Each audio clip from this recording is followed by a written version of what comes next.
I'm sorry for the delay. We're waiting for another staff member. So while they're sitting down, we'll start. We'll call the meeting to order. Welcome to the Murray City Planning Commission meeting for December 5, 2019. I want to welcome all of you as attendants and those viewing on Murray's streaming video feed. So the commissioners here this evening, from your right to left, are Lisa Milkevich, Travis Ney, Phil Markham, myself, Ned Hacker, and Sue Wilson. And the commissioners that are excused this evening, Scott Woodbury and Maren Patterson. And the staff that are going to help us this evening, Jared Hall up here in front with Zachary Smallwood, and Brian Farnsworth sitting on the side on the right. So with that, I'd like to give you a few housekeeping rules that we like to follow. I'd ask you to please be respectful for all participants this evening. If you have an electronic device with you, I'd ask that you turn it off or turn it down, very far down. If you get a call, I'd ask that you take it out into the hallway. If you have a sidebar conversation, I would ask that you also take that out into the hallway and again, respect all of the people who are here tonight. If you want to make a comment regarding any of the agenda items, that is absolutely desired. We'd request that you limit your comments to 3 minutes per individual and 5 if you're speaking for a group. And we'll go over those when we get to our item that I think most of you are here for tonight, and we'll go from there. So,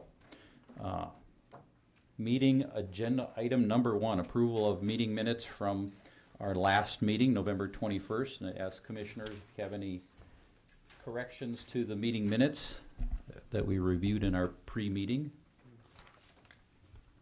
and or entertain a motion. You just flipped to Apple TV, but I'll make a motion while they figure that out.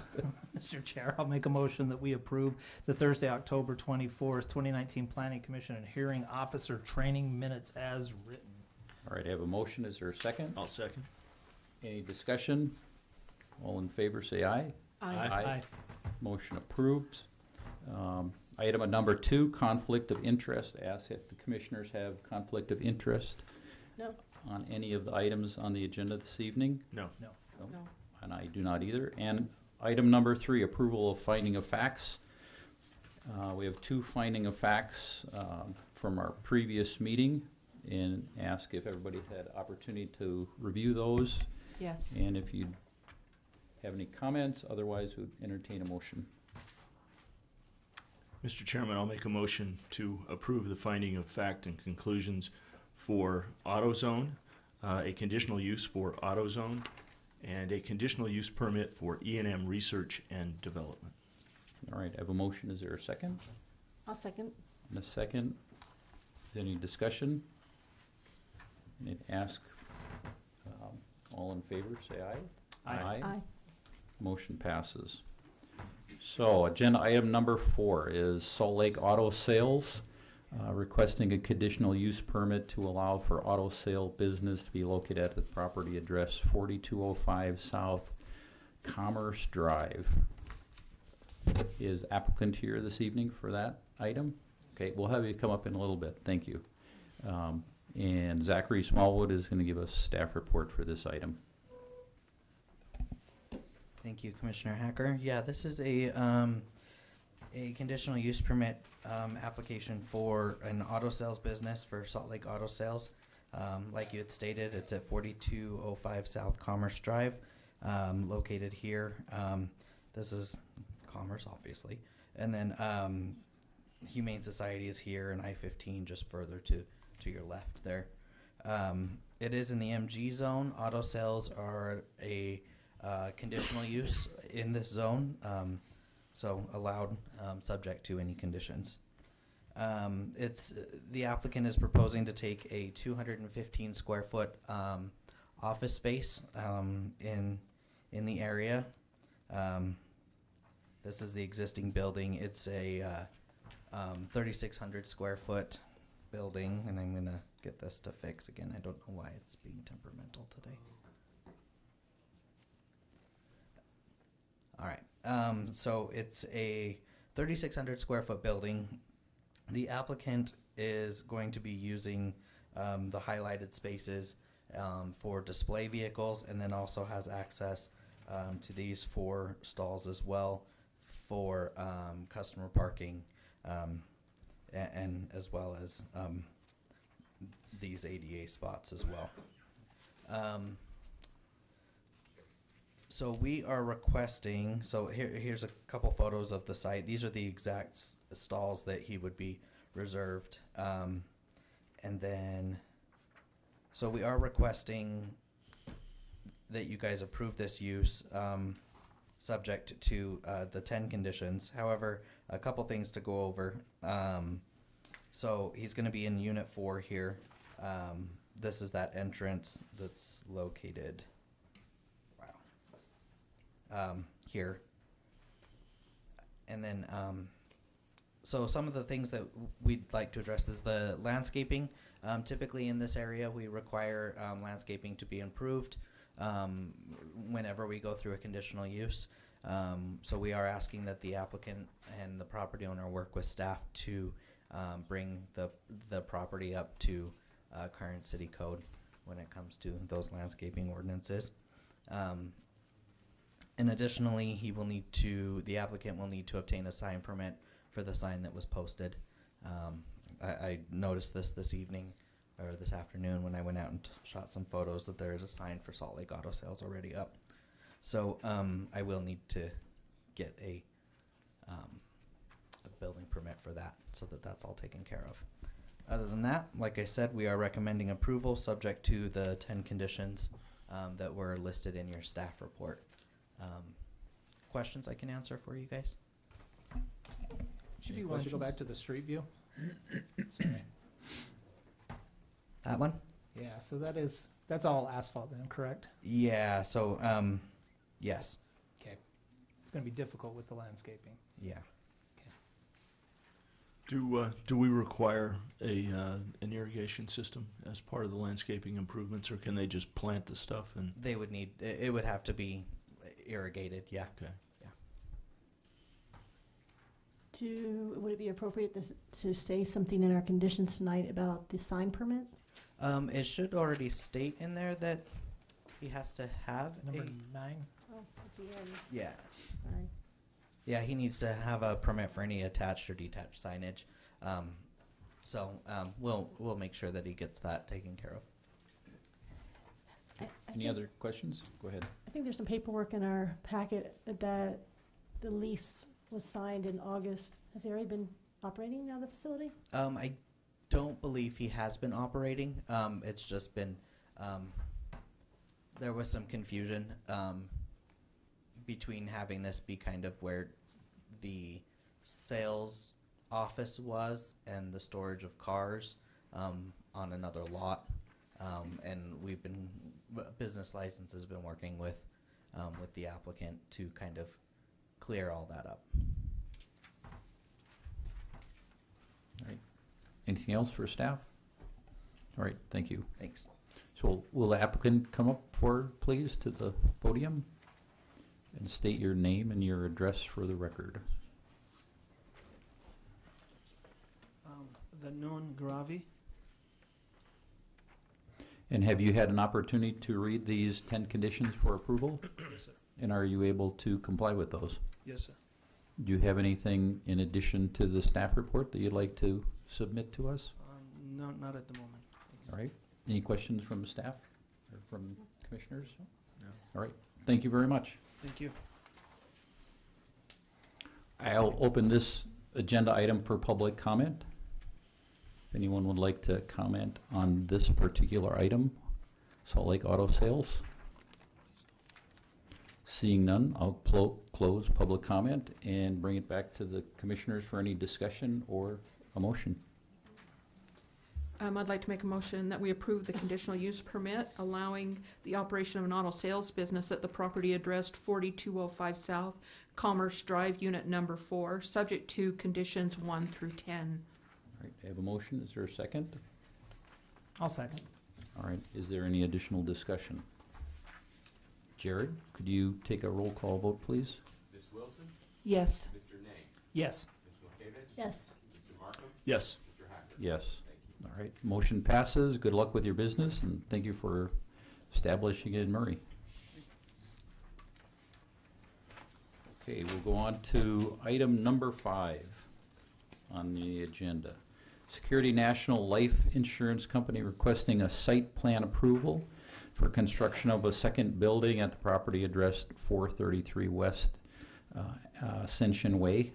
Is the applicant here for that project? All right, we'll have you come up. And Jared Hall is going to give us a staff report. Thank you. This is the application for a site plan for what is Building 2 of the Center 53 project center that Security National has been working on for some time. The project is actually, Building 2 will be located right here where their current office building is. There's a Taco Time on the corner that helps people kind of know where you're talking about. I'll get it out of the way right now that the Taco Time gets demolished in the building of the new building. So you can send me hate mail later. I'll accept all of it. The building 1 of this project is located right there. You've probably all seen the large parking structure to the rear of it. Future phases will include new buildings and new parking structures in other parts of the property that they control. But right now we're just looking at the site plan and building that's going to go here on these properties in the CD zone. They're actually in the CD zone, so it requires that we go through a site plan and building review for that approval. The remainder of the project, or most of the remainder of the project, will be located in the GO zone, in the general office zone. Did want to show you just some pictures. I have to credit Zach for the pictures. He climbed a parking structure, I believe, today to get these for me, right? So you can always count on Zach. You can see the new Building 1 from Security National is right there. This is the building that will be demolished to make way for the new building and temporary parking structure, and you can see the Taco Time there. So the new building is 6 stories like the existing Building 1. In their new master plan that's part of your packet tonight, so you can see how things all fit together, all new buildings will be 6-story buildings, so we don't have the differing heights, the 4 stories and the 8 stories or whatever. They'll all be 6-story buildings. Along with that, we'll come back to that in just a moment. Along with the new building, this is about just under 220,000 square feet of office space. So considering the square footage of the existing Building 1 added to this 220, we're approaching 450,000 square feet or so of Class A office space here. We haven't had that in the past in Murray, so we're excited about that. In this particular phase, it will include this new building, Building 2, a temporary parking lot to the west of it to accommodate what we need. We have some additional parking that's still available in this first structure. As you remember, it was designed to handle more than just the parking needs of the Building 1. So some parking is still available in there, and then we'll have additional temporary parking lots constructed at this time because the applicants, Security National, are going to complete the roadway, the improvements in the widening of this roadway through the project and out north to Murray Boulevard as a part of this phase of the development. So all the improvements and the utilities go in for that road as part of this building and parking lot structure parking lot being built here. In total, the parking on the property, on the site, will be 1,644 parking stalls. That's with these temporary lots, and that's to serve both these buildings and some of the future development that will come in these other phases.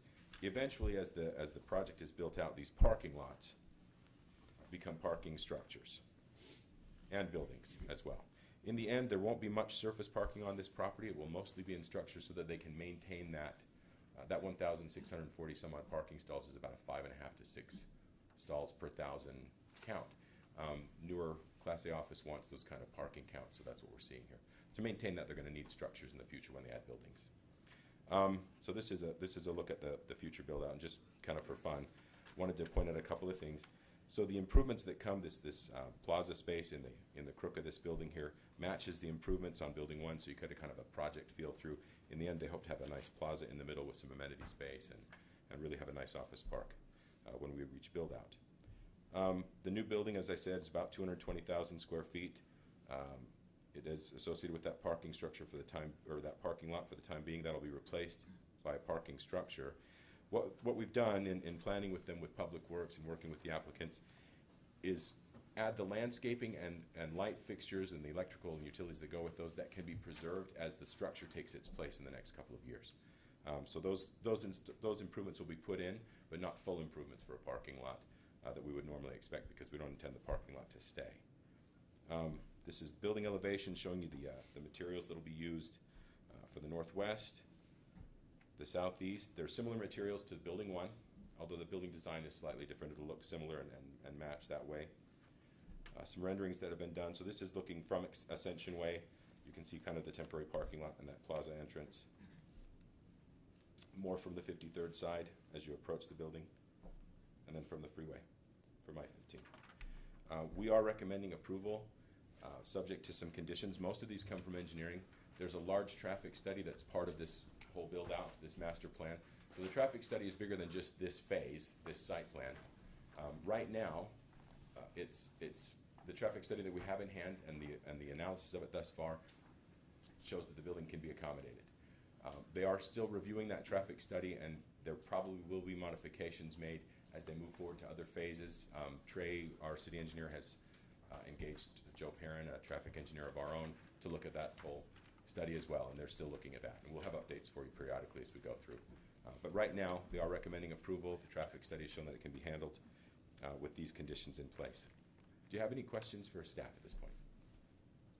Thank you. Any questions for staff? No? Great, thank you. Thanks. So applicant, come forward, please. State your name and address for the record. Brandon Federico, 222 West, 925 North, Centerville, Utah.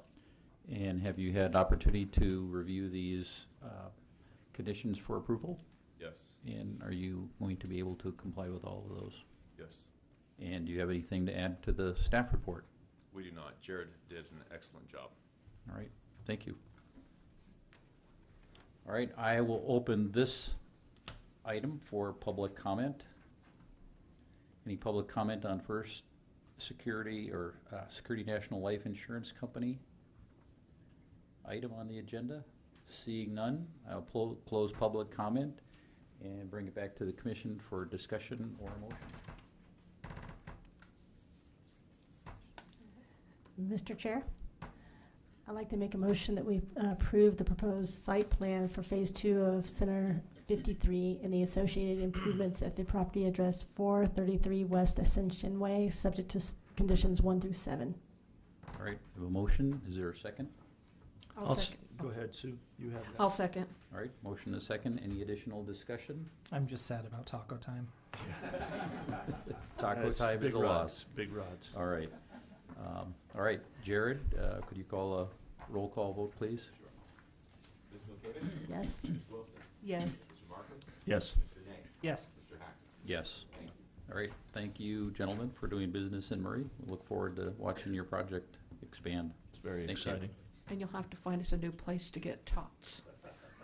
There'll be a food truck. There were food trucks. I noticed the food trucks. Just never the same. Oh. All right, we'll move on to agenda items number 6 and 7, and I say that we're going to handle them together. I'll talk about that in a little bit.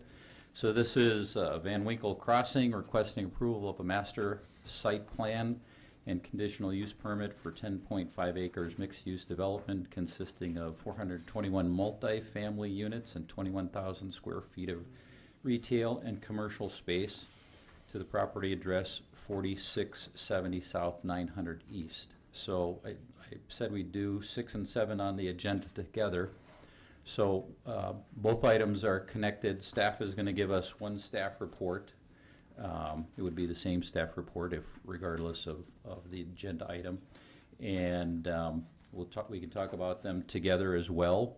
And when action comes to the commission, we'll take 2 separate votes on the master site plan and the conditional use permit. So I know you are all here for this item, and I understand your concerns. I'd ask again that you respect the rest of the participants here. We'll give all of you opportunity to come and voice your concerns and opinions. And again, if you want to come up, we'll have you come up in orderly fashion and note your concerns.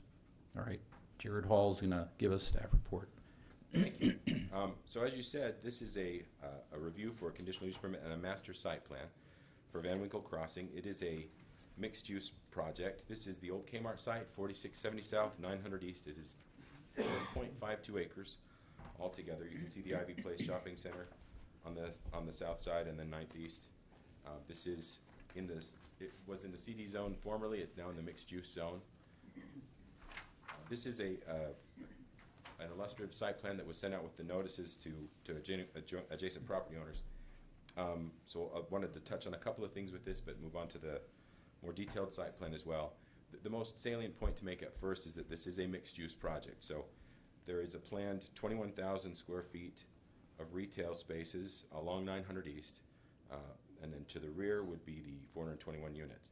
This larger, I'll move right into parking here first off, just to kind of clear up a couple of things that came up in a lot of the comments that we did receive. We'll talk about public comment in a moment. We forwarded many emails to you. Did get a couple after the cutoff time, but we tried to answer those as best we could.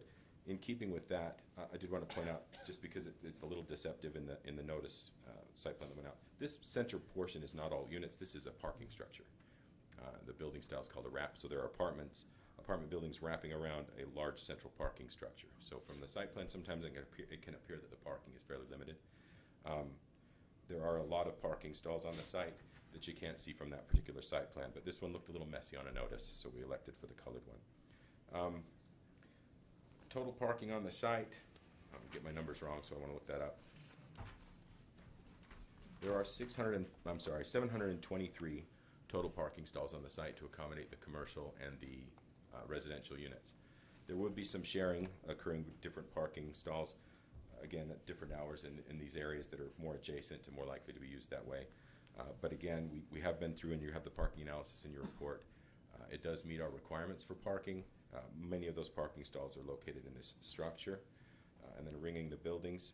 We can talk about parking and access again more in just a moment, but the master site plan was required because this is a horizontal mixed-use development. And you might recall when we just made the changes to the mixed-use zone, one of the things we did was clarify horizontal versus vertical mixed-use development. So these buildings, the commercial buildings that can come, are going to be separated from these residential buildings. These are not residence over commercial structures. These are all residential structures. And they're balanced out in the mixed-use project by potential commercial development here on 900 East, totaling 21,000 square feet. That's based on our formula that we put into the code recently. They would be required to do just over 20,000 square feet. They proposed 21,000 square feet. One of the other components of the master plan was that there be a central feature of some kind that helped to kind of tie that commercial and residential portion of the project together. We wanted to see that, and they proposed it sort of on the north end between the kind of the greatest masses of the commercial and residential areas in the project. There's a central feature here that's a landscaped plaza. It's connected pretty well by the pedestrian connections throughout the project that we worked on with the developers as well. There'll be utilities planned into this area and provided into this area to accommodate food trucks and other kind of vendors that would come in here periodically and create the possibility of some events and that kind of thing. So it's a nice space.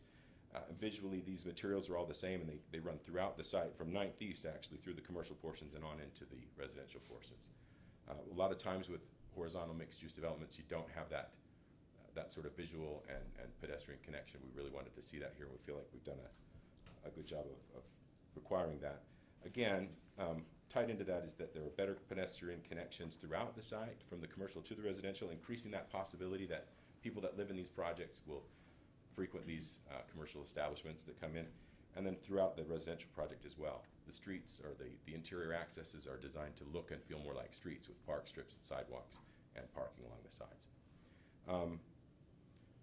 So we're talking about access, so we might as well move on to talk about access. I want to come back to the main site plan. One of the other main things that we heard during the zoning hearings and from all of the different departments that did review this, from both Mill Creek and from Murray City, was that this access from the neighborhood on the west, 4680 South, public street that dead ends into the project, needed to remain open so that there was open access from that neighborhood out to 900 East, as there has been for many years. The developers have agreed to keep that open. It's not going to be a dedicated road. It'll be part of the project. But this portion as well, I just want to point this out. This portion right now, we've shown it open, but it will be redesigned by the agreements we have with the developers and the conditions of the approval to look more like these areas here. So it'll function more like a street. The pedestrian sidewalk's missing right now. That'll be added We didn't want to send a notice out that didn't show it open, but there wasn't time to finish the redesign, so we'll be working with them going forward on that redesign of that area. For those sidewalks, will those be required to be the 7-foot sidewalks as well? Well, these are interior, so these aren't 7 foot like the public access, like the public improvements. Out here on 900 West, we have the 900 East, thank you. We have the 7-foot sidewalks and 8-foot park strips out here. On the interior, they're not that wide. So it's gonna be traditional More traditional 3-foot, sidewalks and 4-foot. park Yeah, strips. probably 4 foot. They'll still be usable, but not Yeah, the yeah. 7-footers. One other thing to kind of indicate here, so this access remaining open will be part of the memorandum of understanding, and that brings us to that point. Horizontal mixed-use developments require a memorandum of understanding that'll be agreed to by the city council and the developers to create this. That's just to assure that we get the kinds of commercial development that balances out that residential portion and keeps everything functioning like a true mixed-use project.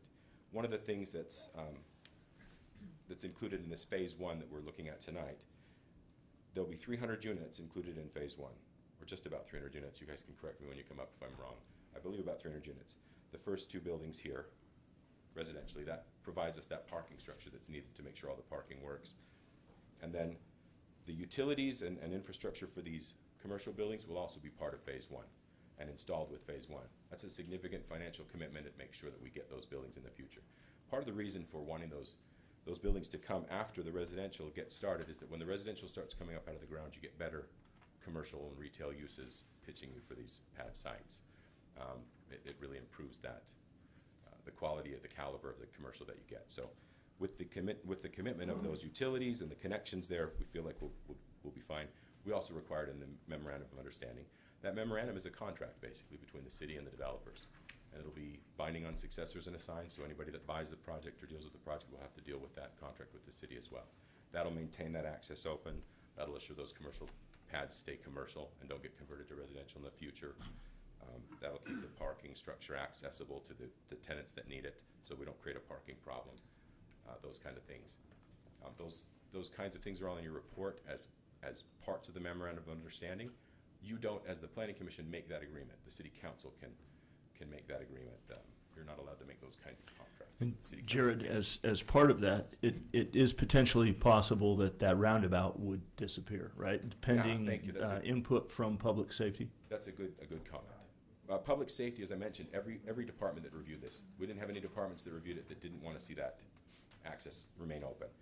Public safety first and foremost among them. And their original recommendation to you that made it into your report was for denial if this access wasn't open. The access is now open. They've been provided with copies of the new plans, and they'll be involved in the redesign of this part of the project as well. And part of that would also be making sure that this roundabout functions for them. It's technically wide enough. It's 20 feet. That's typically the kind of width they want to see. But if that's not wide enough for them to be confident with it, the developers will be willing to make modifications here. The roundabout used to be what they originally proposed this roundabout for was as the central feature. Planning staff wasn't happy with that as a central feature because it's a vehicular traffic improvement. We wanted a pedestrian-oriented central feature, so it was moved here. In some ways, that roundabout has remained without the purpose that it originally served. It's still a nice feature if we can keep it. It might need to be shrunk. So, but thanks for bringing that up, Phil. So the access was a principal concern to everyone. And Jared, while you're saying something about that public feature, Yeah. what's the likelihood of that remaining versus commercial buildings being built there? Sure, that's a good question as well. So that can be part of the memorandum of understanding as well. That these side improvements that are proposed are tied to as exhibits to that MOU. Sorry, and I'll use the shorthand because I'm going to stumble over memorandum of understanding all night. The MOU will have site plans attached to it. So any changes that get made to that have to be agreed to by the parties. Okay, good. Okay, good. And and frankly too, these are the kind of amenities that the rental market demands now. They're putting coffee shops in their basement and their ground floors and things just to get people to want to fund the projects at this point. The demand in rental is changing. So, a couple of other. I wanted to just point out too. This is a photograph of a feature up in.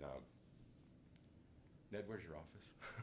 It's in the Gateway, just west of the Gateway. And it just so happens that it's a circular plaza-type feature with 5-story buildings adjacent to it. So this is the kind of massing that you would expect to see when you're on the project itself.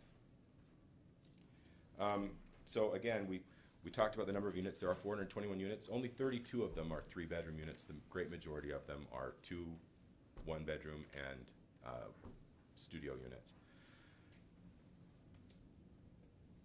They do have a couple of other features. They have a clubhouse and a leasing office, et cetera, a large pool and deck there as part of the main building as well. So when you're going through the project, as you enter the project from 9th East or from the other side, my finger's not working anymore, and driving past this, the point of the roundabout was to kind of to pause you and make you look at this nice kind of opening feature for the first building, and then you're going past the swimming pool as well.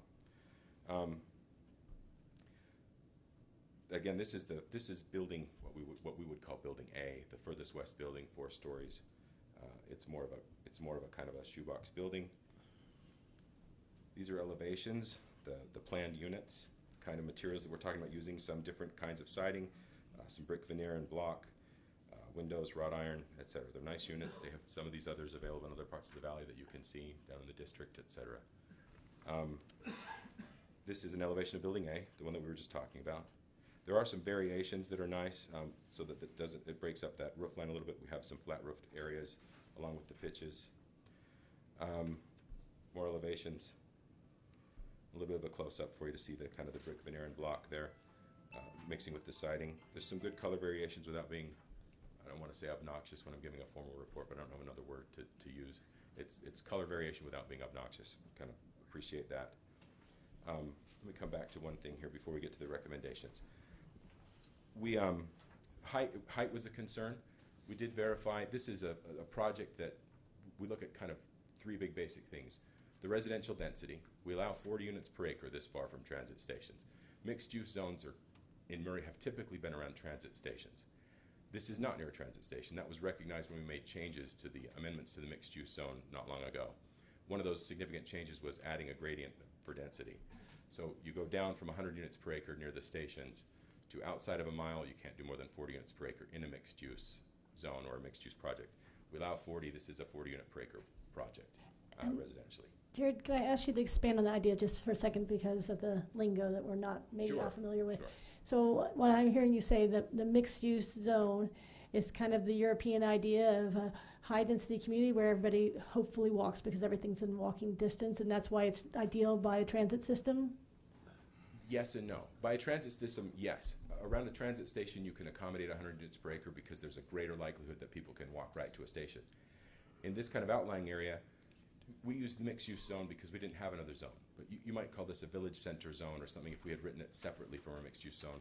What we did was just add components to our existing mixed-use zone that we use around transit stations that would downgrade that density residentially and allow that horizontal mixed use that's much more likely when you get into a village area like this or an outlying area like this, but still allow mixed use, which is a popular development style and a kind of a needed use in the valley right now. So what you get here is some trip reduction from the likelihood that people in the project will use some of those services that are there and even avail themselves of buses that might be on 9th East or whatever. But you're not going to have the same number of those people utilizing the track station because they're not as close to it. By definition, they're a mile away. They're more than a mile away. So we get some benefit for traffic reduction and parking reduction, but not as much as we would near the station. Right. So it's more of a village center. But you're taking that in consideration by reducing numbers. And also the idea is a little bit that you'll walk, maybe, hopefully, walk to the grocery store, walk to restaurants around, and maybe reduce the trip reduction was the term you used, right? Yeah, some trip reduction does occur. Not as much as when we're right near a station, but that's why the density is reduced as well, to kind of reflect that.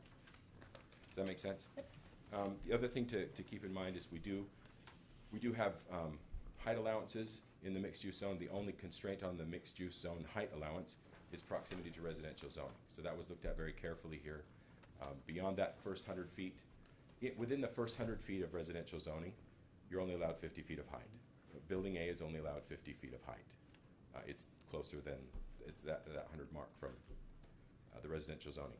Building B, the larger building in the middle,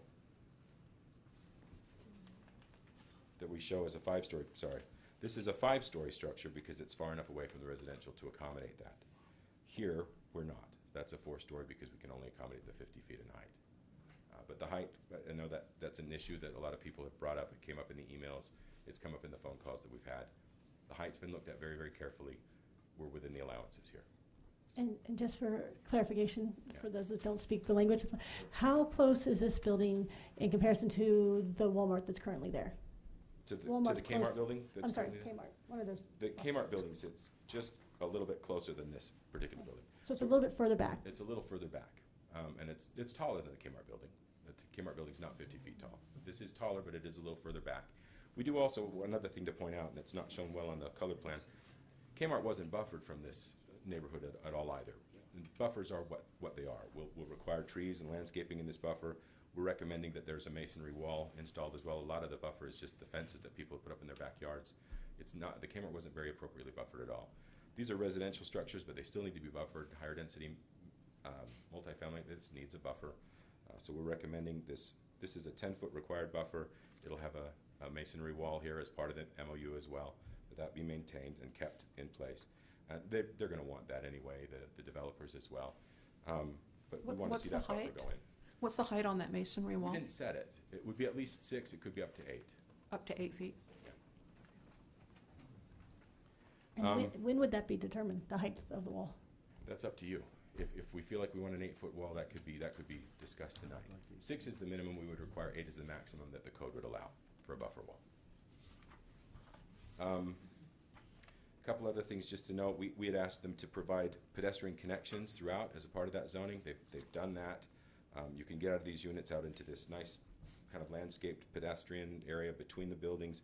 The buildings are arranged to face kind of the accesses as much as possible instead of just a parking lot, so it's a more pleasant experience to live here and walk here. Anything we can do to encourage people to get out of the buildings and walk so that we are reducing trips is what we want to see.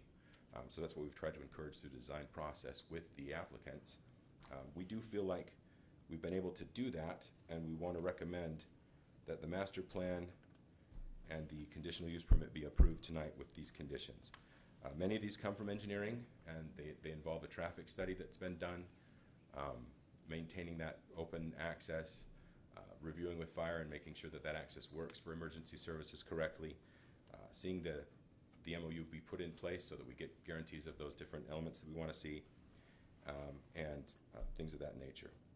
Are there any questions? Do you have any questions for staff at this point? Jared, as far as, construction time, time frame, when they're constructing, like how late in the day could construction go? I'm concerned about the question. neighborhood, That's a and really I don't want to have stuff banging and backing up and beepers going Right. all hours of the night. That's a really good question. So normal construction hours are what we would allow. That's based on the health code for sound ordinance. So between 7 a.m. and 10 p.m. there can't be 10 construction p.m. noise. They could. They can go as late as 10 p.m. under the normal health codes. Is there any authority we would have to modify that at all? I don't see that typically, but I Okay. can't fully answer that question. I'm sorry. So we're talking about construction, is that access stay open during construction? Access would Access have to for- remain open during construction Okay, as well. good. We'll make that part of the MOU. The access was important enough to the safety personnel that we wouldn't want to see that closed down or impacted during construction as well. It's a 10.5 acre site. If they can't stage for these buildings without closing that access, they shouldn't be building. It'll be okay. Will they be required to like cone off that access so that, Yeah, this is a big enough, well, I'm sorry, I might have misunderstood. I was thinking about security for the building site, so that kids from the neighborhood, et cetera, well, don't just, get in there. I'm thinking like an LOD where you have to maintain a perimeter so that the residents would still have unlimited access to their subdivision Yeah, and not have to clearly worry about identified one. a tractor being parked in the, Sure, a right clearly away. identified one. That's a great suggestion, and necessary. We usually handle that kind of thing during the building phase. During construction, Okay. we would require it, but it's good to bring it up during entitlement as well. That access needs to stay open, and it needs to be large enough and open for emergency services during Right. construction as well. The site will need to be fenced and secured as well, because this is significant construction, and it's near some residential and near a lot of use for traffic in and out of that residential. We'd want to be sure that the site's secured. We usually do all of that through the building phase. okay, so when they're doing that in the building phase and getting their perimeter construction fencing, we can designate that they need to do that Mhm. with a proper easement for that street. And you'd notice as well that one of the conditions from engineering is that they obtain a land disturbance permit and run a Okay. SWIP. Those things also will dictate that access width and keep it open. Okay, good. Yeah, please. I'm sorry, I don't remember who asked the question. I think it may have been you, Phil. I just did quick analysis on it. So currently Kmart between the fence line to the building is 38 feet. And at least what I can tell on the plans, it's approximately 70, 75 feet between probably where the fence line would be to The face of the building?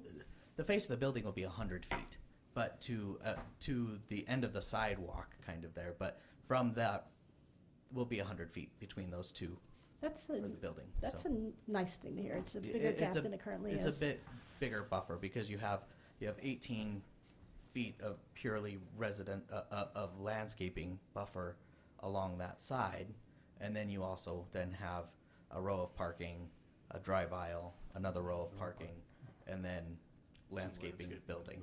So you get a space there of approximately about 100 feet. So I just wanted to address that.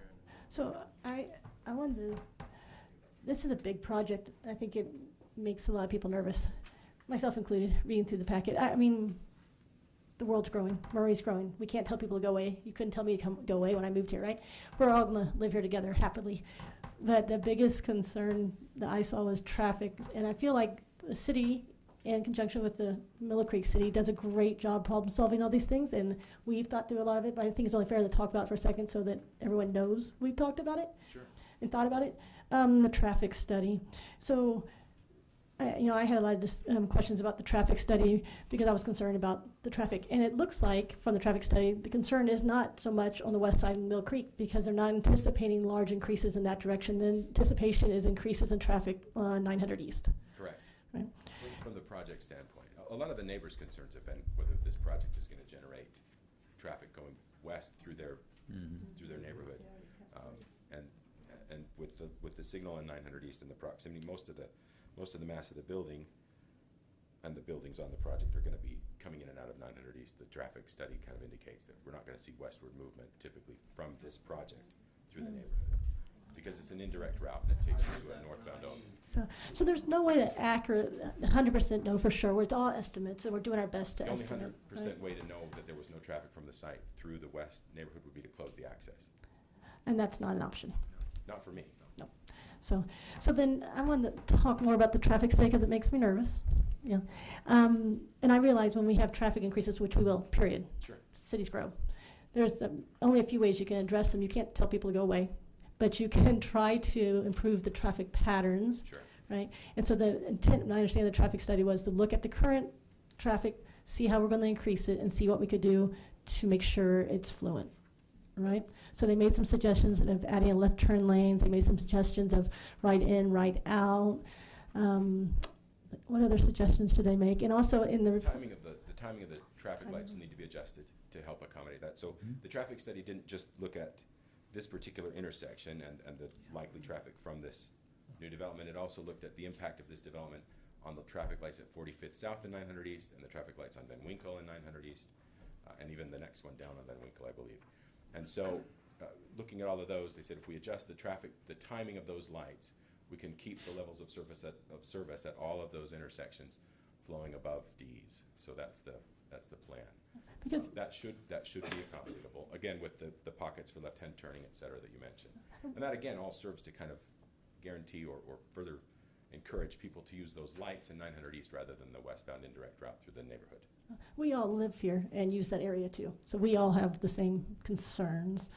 And so it's like I said, it's good to hear we're trying to address them Sure. in a polite way for everyone involved. Appreciate that. So.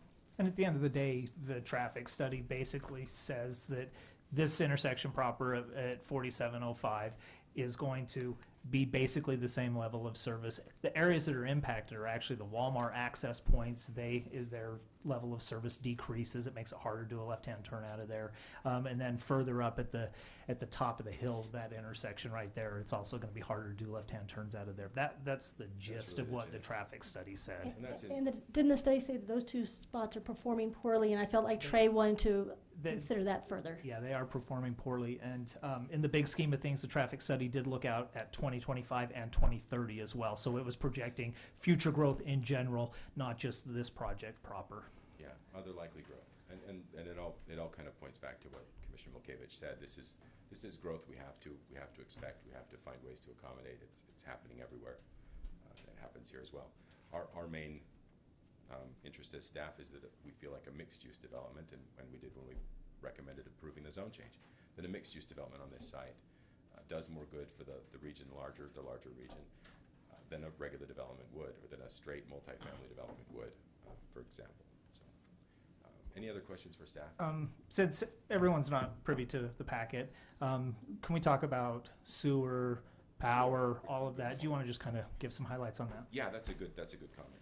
One of the other questions or concerns that we always deal with in entitlement like this is can the project be accommodated by infrastructure, not just traffic and access, et cetera, but sewer, water, power, et cetera. Now in this area, Murray doesn't provide all of those services. We typically do. Most of the projects that we look at were for Murray City utilities. Murray City Power does provide service here, and they can accommodate. They've all provided will-serve letters. Will-serve letters are basically, we give them the plans and the numbers that they're going to be dealing with and ask them if they can accommodate that or what they need to do to accommodate that. The developers are tasked with going to them with those kinds of projects. What they did in this case was approach Murray Power. Murray Power said, yes, we can serve it. Mount Olympus Sewer is the sewer district here. They've given a will-serve letter as well. They don't feel like there's any problem that they can't accommodate on this site. It's Jordan Valley Water Conservancy. They've also signed off and given a will-serve letter for the project. No concerns there. In addition, they did receive will-serve letters from not Questar anymore. Dominion. Dominion, that's the ones. From the gas company, thank you, as well. So The group I don't know if we've discussed yet is the school district. Again, the school district can't tell you no, go away, but we can help them anticipate the growth. we did speak to Rock Boyer at Murray School District. So this will be, the elementary school kids are usually the challenge for these developments. They're served Parkside. They might have to look at busing, but taking the numbers, Rock looked at the numbers of units, and not just the numbers of units, but the bedroom numbers as well. So the impact won't be too great on the school district that he's worried about it at all, but he wanted to take it into accommodation, or take it into consideration as they look at the new school years coming up in the next 5 years. They didn't feel like there was a challenge there. So. And then you've also had communication with Mill Creek City. Can you Correct. give a little information on what Mill Creek City has said on this? Yeah, thank you. We tried to involve Mill Creek all the way through because it does impact their residents and their businesses on the other side of Northeast more so than it does anybody in Murray at this point. So we reached out to Councilwoman Caton, or Catton, I don't want to say her Catton, name I believe. Catton, and she's had some conversations with Melinda, our director. We did receive some comments from her. One of her chief comments was the maintenance of that access open. We reached out to Mill Creek City Engineering as well. They had virtually the same comments that our city engineer had. He was heartened to see the kind of same concerns and issues. We responded to those through Trey's comments as well. Mill Creek City Planning, we did receive, too late for you guys to receive it in your packet or as part of your formal review. We did receive a letter from Frank Lilly with Mill Creek City Planning as well. Many of the same concerns that we tried to address throughout the staff report here, chief among them being the access. And then he did encourage us at the end of his letter to try to encourage the development in any way possible not to impact that neighborhood with traffic. But basically we've addressed the concerns that Frank had addressed or had brought up as well in his letter. So, Jared, there were no formal objections from no. Mill Creek City. Unified Fire and Unified Police were also contacted about this, had the same concerns as our Murray City Fire and Police. Unified is technically the district here. Murray City winds up responding for emergency services a lot of times as well, so we wanted all of them to be involved. We didn't receive any formal objections other than the opening of that. Right, access. the road was key in all of the communication. Anything else? I think you deserve a break. Is the applicant here this evening? Can you come up? Come up and state your name and your address for the record, please. Ryan Kimball, 1000 South Main Street, Salt Lake City. And have you had an opportunity to read the conditions for approval? Yes, excuse me, I have. Are you able to comply with those? Yeah, I wanted to clarify just with, we did speak with Jared about this, but recommendation E and F, where on E it says move east access on 4750 South 100 feet. That comment was from a prior site plan, and it has been communicated to us that that's been addressed. It's already been addressed in this plan. Okay. We don't like to change the engineer's comments if we don't absolutely have to. And then, as well as item F was addressed in that same previous site plan. So other than those two that have already been taken care of, we'll comply with those. All right. Would you like to add anything to Jared's report? No, I'm glad he gave it, not me. The only thing I would add is one of the access points that benefits this development is our south access through Ivy Place, and that provides a right-hand turn straight onto Van Winkle. So I just wanted to make the residents aware that just from a practical standpoint on egress, Jared, I believe, has hit it spot on. They'll likely just go straight onto the signal, or they would shortcut through Ivy Place and go out and make that right-hand turn towards I-15 down Van Winkle. So there really is no good reason to it's a long cut to go through the neighborhood to the west. So that wasn't mentioned. I thought it may put some concerns to rest. Ivy Place commercial, we've talked to all of them. They're very excited about this. They feel it will benefit their commercial that has lately suffered. And lastly, we'll work with staff and planning on this, but clearly the road will have construction. And so to the extent that remains open 100% of the time during construction, maybe an impractical promise, but clearly while we're asphalting and resurfacing, that just needs to be taken into account. So probably didn't need to be noted, but just didn't want anyone to think we weren't being upfront on that if it didn't go mentioned. Other than that, we're excited. Appreciate Commissioners have staff's any support. questions? I have a feeling that you may see an amendment to recommendation number 8 to include an 8-foot masonry wall rather than a standard 6-foot. Just wanted to give you a heads up on that and make you aware of that. No problem. I mean, in the past, on developments when we've done that, it's been supported by a pedestrian view and the angle and what that benefit truly is. If there's a true benefit, then of course we would comply. I would just ask that it not be requested just to request something. If it doesn't truly carry a benefit. The 8-foot wall, sometimes, I mean, we're far enough away that how much benefit does that extra 2 feet do? But we would look into it, and if you demand it at this moment, then so be it. Another thing that's not conditioned, but I would really encourage, at least based off of what we see here on display right now, is that southern access out of the neighborhood through your development. I would really encourage you to make sure that there is good quality pedestrian access for people in the neighborhood to get through to your development, because they will be using the retail spaces up front, and just the best access that they can have to it, the safest access that they can have to it. I would really encourage that. You're saying from the neighborhood heading eastward? From the neighborhood in the west heading eastward into Yes, your of course, project. Yeah, Well, we hopefully patron the commercial. exactly, We'd love to do that. exactly. There was a question earlier about the time frame of construction. Do you have Yes, an idea? I mean, Is it a 2-year project or 6 months? frankly, we haven't gotten that far, but thinking out loud and what we do know, our intent is to work through the building department with construction drawings through the winter, and try to tee up a demolition when the spring breaks and it's not so wet. And then as far as Steven's here, he's with the partnering with the construction team, but I would guess it's around a 22-month, 24-month first phase total construction For phase 1? for phase 1. And then it's market driven, frankly, on the lease up and everything else before we'd come back, and clearly to comply with the commercial, then we'd come in with phase 2. And that's anyone's guess. I don't know that. That's a little scary, though. I think that's a very realistic timeframe. I think it's an aggressive timeframe, honestly. It's a big, big project, and there's a lot to get squared away, so. But the 24 month makes perfect sense, but market-based, when the rest of it occurs is... I think, look at the last project we just reviewed. They came in, it's been 4 years, they're just starting their second building. I think it's very realistic for a project of this cost and this magnitude to have to phase it over years. Yeah. And frankly, I mean, our residents are gonna wanna live through a construction zone, okay? And so we're gonna button up the site on initial lease-up. Over the last few years, lease-up has gone anywhere from 15 units a month to, 20, 25 units a month. And so you do the math on 300 units, it's gonna take some time.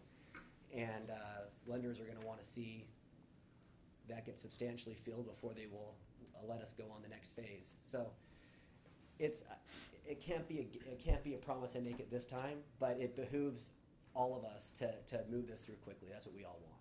These are the two largest buildings as well, so the smaller buildings will take less time to construct when they do start. That's true. Any other questions? With the Well, commissioners? I may have more after All right. we've done Yeah. public comments, but. Of course. All right, thank you very much. Okay, I will open this agenda item for public comment. So this is public comment regarding the master site plan and the action for conditional use approval. Open for public comment. So anyone like to comment, please come forward and state your name and your address for the record. Sure, give it to Jared there, that's fine, thank you. And your name and your address for the record? My name is Deborah Hoyt. I live at 814 Green Valley Drive in Mill Creek. That is part of the Green Valley subdivision. I've been a resident of the Green Valley subdivision adjacent to the Kmart property for 41 years. I have concerns regarding the development of the subject property. I appreciate the efforts of the developers to maintain the access to the street 4705 South for current and future residents of the subdivision and development. Traffic in the area is already at peak traffic flow, and the addition of 421 residential units plus retail development may exceed the available capacity, particularly during rush hour. Buildings exceeding 3 stories are not consistent with our development in the area. Nearby multifamily developments include Cottonwood Apartments and Quailbrook condominiums, both of which are 3 stories in height. The nearest 5-story residential developments are located south of 39th South on 9th East between 45th South and 39th South west of Main Street. Buildings of 2 stories or less would be more acceptable for these developments, which are adjacent to single-family residences. The population density of the development of 421 units in the 11-acre site, I'm sorry, I rounded that up, would be 38.27 residences per acre, which far exceeds the density in nearby area and in the majority of Murray City. Overtaxing of water, sewer, and other infrastructure should be carefully considered prior to approving this development. Fourth, parking for the project appears to be inadequate. When occupied, most of the residences would be occupied by 2 or more adult individuals. A minimum of 2 parking spaces for each unit would be needed to accommodate the vehicles for each residence, plus additional parking would be required for the businesses. While I recognize that the mixed-use zoning of the property allows some leeway in structures and development, I feel it is in the best interest of the area to restrict the number of residences to 200 or less. Thank you for your consideration of my concerns. Thank you very much. Please come forward, state your name and your record. Name and your address for the record. My name is Peter Meslick, and I live on 4654 Namba Way. I've been there for 44 years. And the house is paid for. It makes it kind of hard to move. But anyway, my concern is the parking and when you have 421 units, how many people per unit? And We the can park- get you an and the- answer for that. Pardon? We can ask for staff to give us an answer for that. Okay.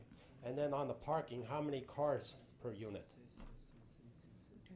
We'll have staff address that also. Okay, and I'm concerned about, I know everybody's concerned about access coming into our neighborhood, but when you have that many people on the west side of the building, all these parking spots, I don't know how many you have there. I think he mentioned 723 parking spots. Is that just in this one area? No. No. There's a parking structure.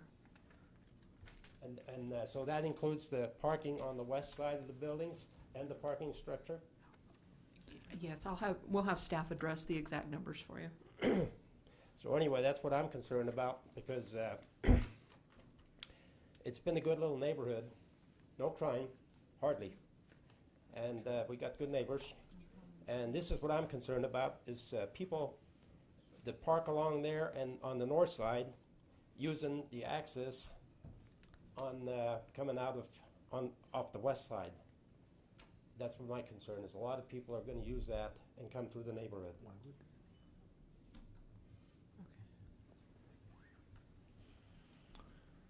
That's about all I got, and most of that stuff you guys answered my questions. So We can get staff to answer it a little bit better. So, okay, well, thank you. thank you. Thank you.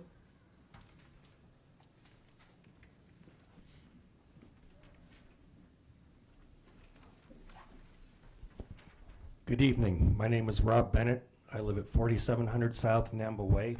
I've lived there since 1979. We're all very concerned about the increased traffic that will happen through our neighborhood. This project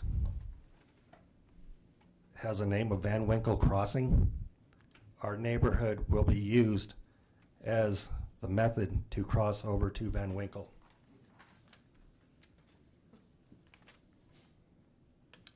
Kmart was built in 1968. At its capacity, it had about 300 parking stalls. This project is going to host between 700 and 800 parking stalls. The parking stalls on the north side and the west side of this project will, in fact, go through our neighborhood. It is a path of least resistance, especially in the morning for rush hour. We have concerns about the noise. We have concerns about emergency services. We have concerns about the sewer capacity and whether or not that will back up into our homes. As was stated previously, this project is far denser than the surrounding apartments in the Murray Holiday area. We're basically being asked to be neighbors to a gateway style project. It is of a far more higher magnitude than I think anybody anticipated. This project will not benefit our neighborhood. It needs to be stopped or reduced. Thank you. Thank you. Please come to the podium and state your name and your address for the record. My name's Renee Matsura, and I live on 4679 Green Valley Drive. I've been there since 1974. I've even had a lot of the children that grew up in that area moved back to that subdivision. And they've now, some of them stayed, some have moved. My concern is the height of the building. I don't know how many apartments are built in Murray area that are 5 stories high that look into the backyards of the residences on the west side. They will look directly into there, plus probably throughout the neighborhood if it's that tall. And that, I don't know, that concerns me. For them, you know, they don't have any privacy for that. The other is, they were talking about the sewer issue.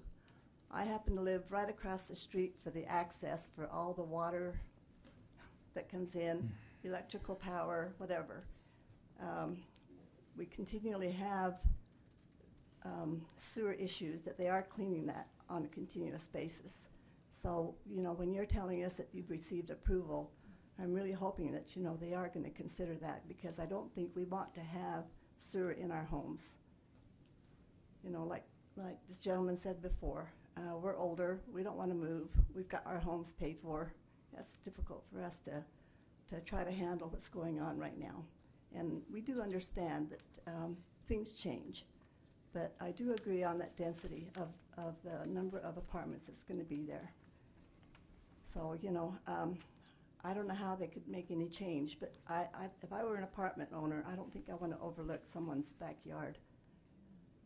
But if that's what they like to do, I guess, you know, that's their concern when they do buy the units. But thank you very much for your time. Thank you.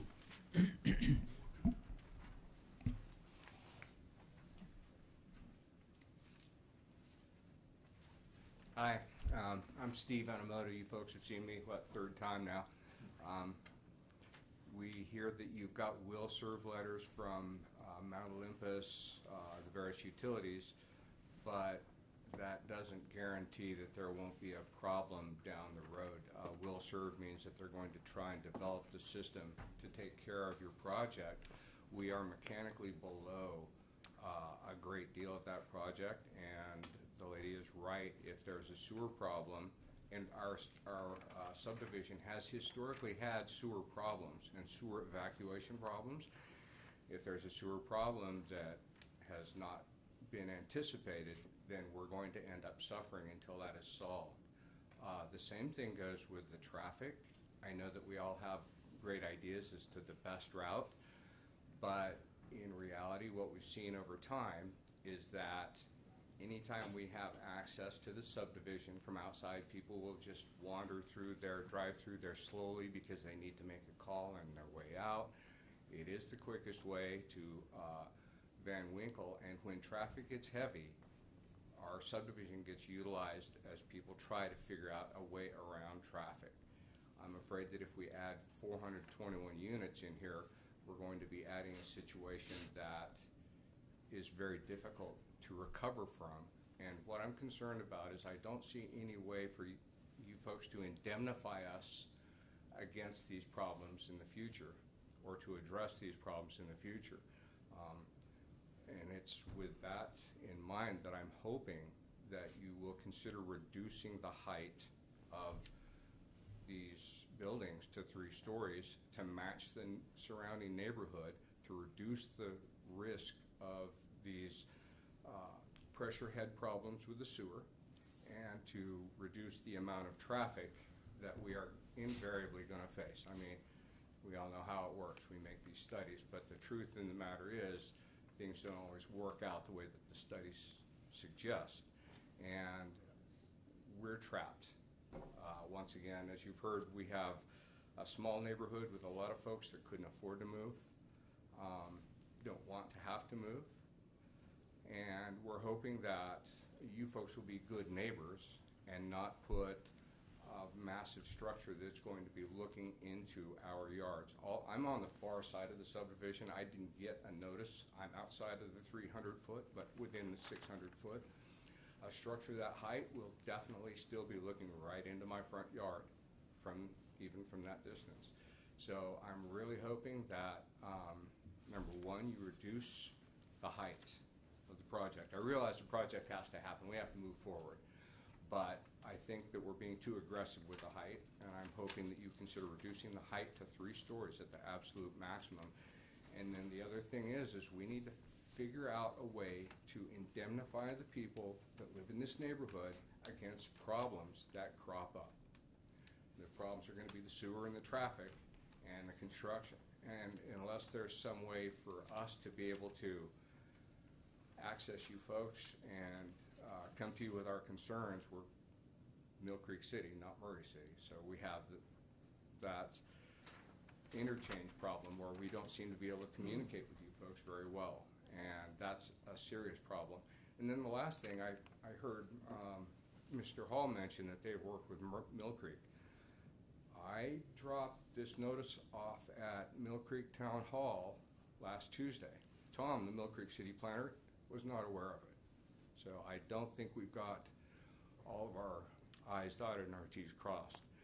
I'm hoping that we can move more slowly and reduce the size of the structure. Your time's up. Thank you. Thank you.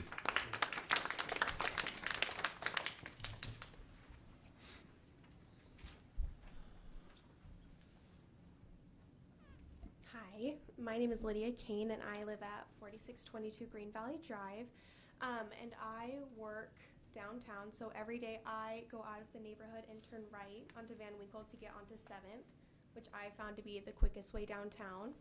And so these parking lots along the west and north, I doubt if any of them are going downtown. They're going to be going out to the light and turning left, and then turning left again at some point to get on 7th, which is the quickest way downtown. I feel like they're going to go through the neighborhood, and there's going to be a backlog in front of our houses where I turn right to go out to work, and there's going to be a line every morning at 9 a.m. Thank you. Thank you.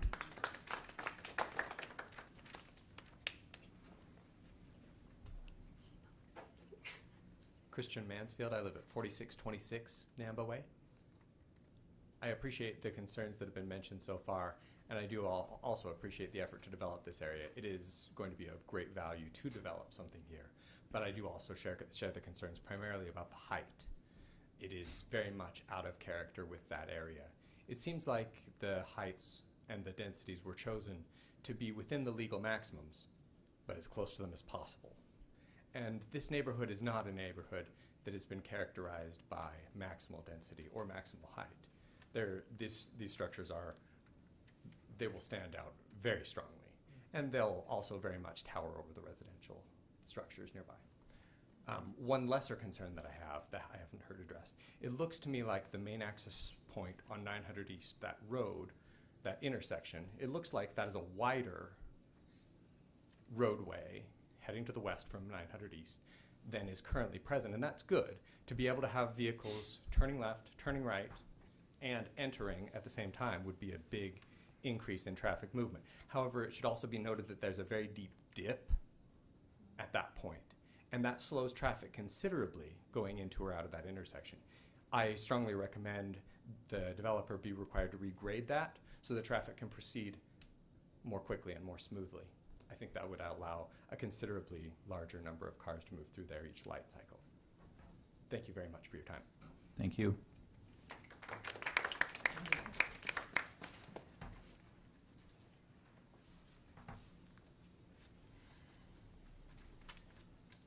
I'm Sally Steele, live at 716 East, 4660 South. And this is the very first that I've heard about this project. 4660 South, the street that we live off of. My family, I'm not this old, but we have lived there for over 45 years now. And this is literally the first we have heard about this.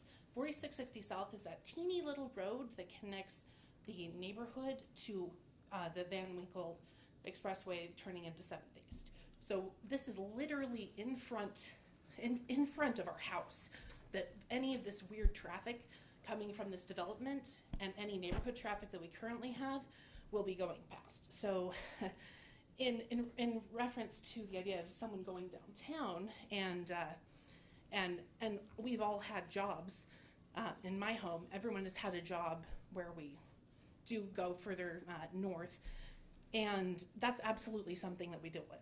You need to go that way, and it really is being idealistic to a fault, to actually expect that that the residents of these developments are not going to turn and go north on 7th East. That is just, I understand the traffic study, but I don't think that's really been taken into consideration. The other thing I just wanted to mention really quick, I do agree that we need to reduce the height of the structures.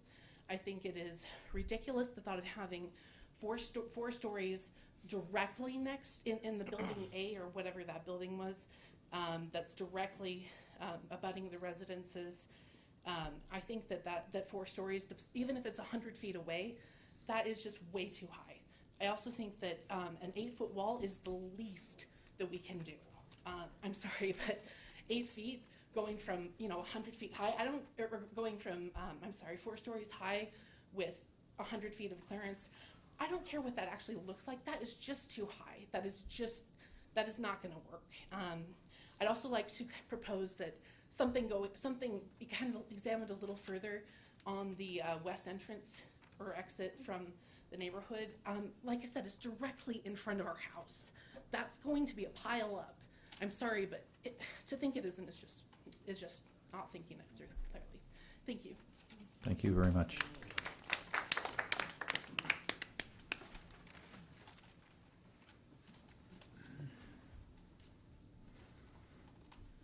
Hi, my name is Kelly Mansfield. My address is 4626 South Namba Way. Like everybody here, I think there are some good things and bad things about this development. First of all, the question nobody's asked that's really important to me is what's happening to Java Joe's. I think that's a lot more important than it's happening tonight.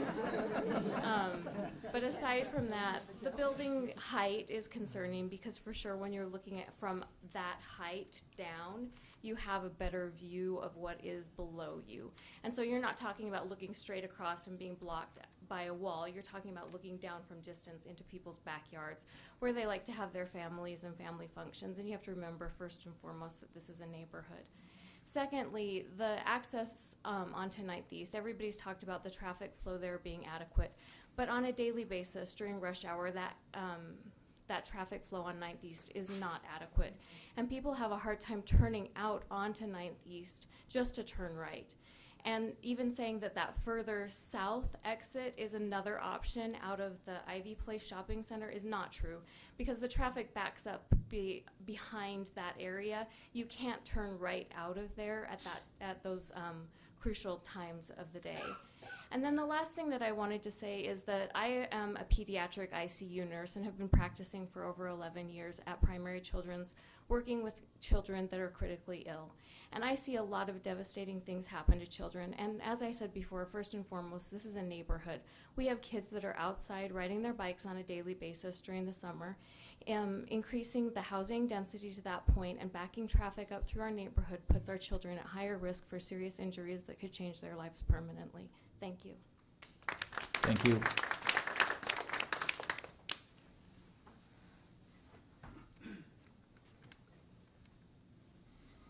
I'm Julie Price, and I've lived in that neighborhood since it was brand new in 1963. Moved in there with my parents, and then bought the house from them. And I remember Kmart being built and all the controversy, because I've been there a really long time. I just wanted to reiterate, and I don't see her, but she said that people are not going to turn left onto 9th East, go down the 45th, and turn left again to get on the freeway or downtown. Once they learn, they can go through our neighborhood much faster and turn right out of the neighborhood. I know it would be much faster, and people are going to figure that out, and we are going to have traffic. And that's it. Thank you. Thank you very much.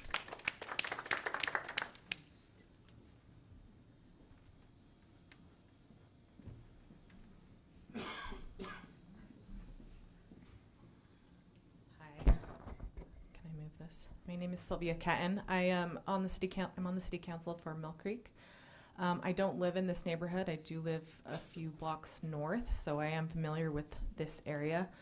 As I was listening to the presentation, I have a million questions, so I'm just going to ask them, and you guys can address them after I'm done. But they're questions that I think would be helpful for them to know that I had that I didn't see in the presentation.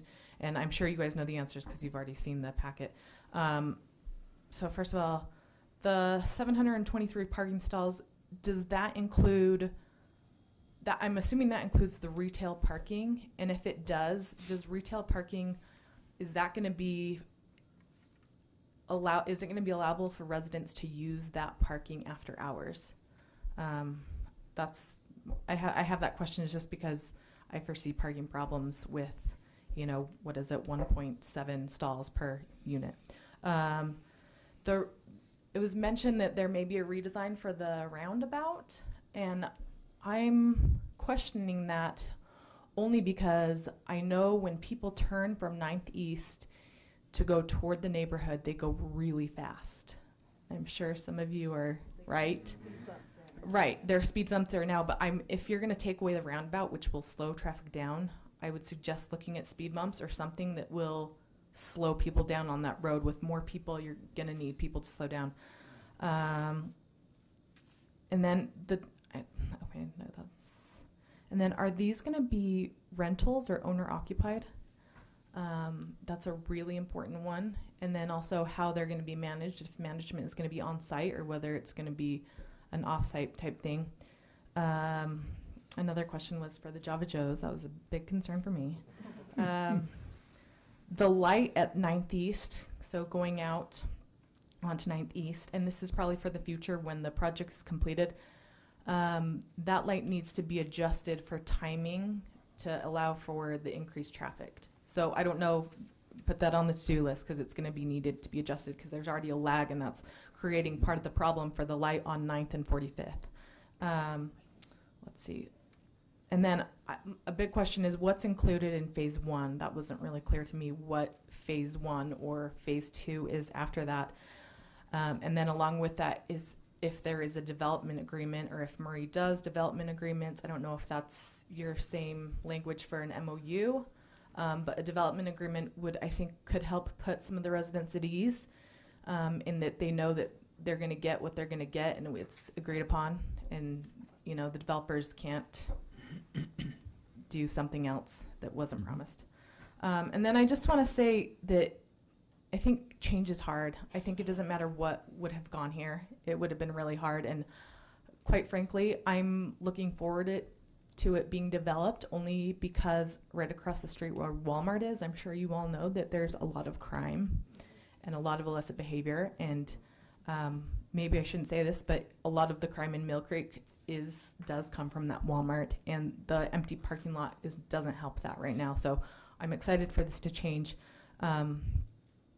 But the height, I realize that that's probably the biggest issue for most people.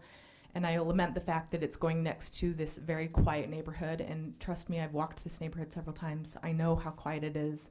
I know how much of a neighborhood unit you guys are. So I do lament that this will be hard either way. And then I do have one, I wanted to make sure that I'm probably going over 3 minutes. I'm sorry. I have a concern about the streets. The two ladies who did mention turning onto 9th going north, they're right that it's going to happen to go north. That's going to happen. My concern is that some of those neighborhoods, as we became a city only 3 years ago, we have deteriorating roads already that we are trying to play catch up from when the county had them under their helm. And with more traffic and more people, I can see those being a bigger problem. And I'm going to see if maybe I can personally move up my priorities to look at this neighborhood in particular, because I'm a little worried that roads are going to deteriorate a little bit faster. So that's just a concern that I have. And with that, I'm wondering if maybe on the access going out onto the 4680, 4660, if it's possible, I don't know how much signs work, but maybe just as a deterrent for new residents in this complex that, put, signage that directs them to the, through Ivy Place to turn out onto going north. I don't know. Your time is up. Okay, one more. And then I really wanted to say that I hope that we can work together with Murray if any issues arise at the completion of this, and I hope that you'll reach out and let us know, and because we will definitely be doing the same. And then one more quick thing, there is a homeless population that has moved from across the street in a vacant open area. I just want to note that security should be a big priority for this complex, because the homeless population that lives and hangs around the Walmart may move to the other side where retail is, especially after hours. That's a concern. I don't know. Have it addressed. Thank you. Thank you very much. Thank you very much.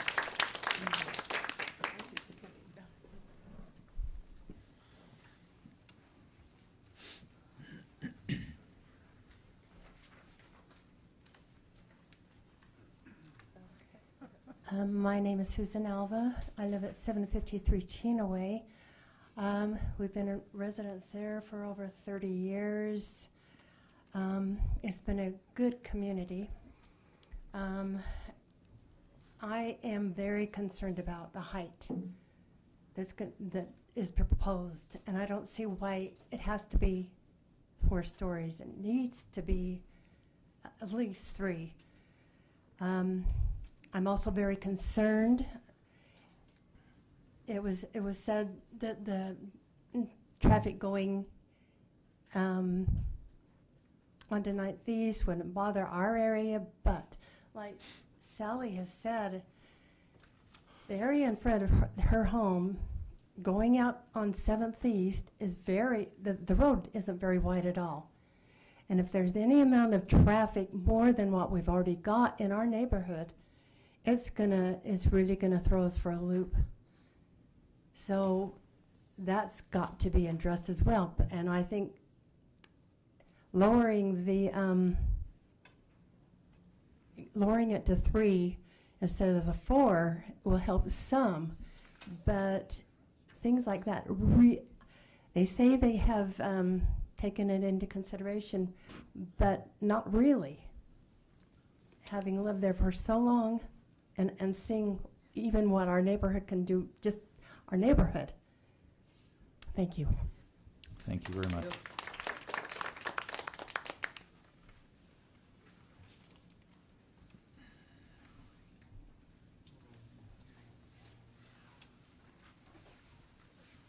My name is David Brown. I live on 4623 South Nambo Way.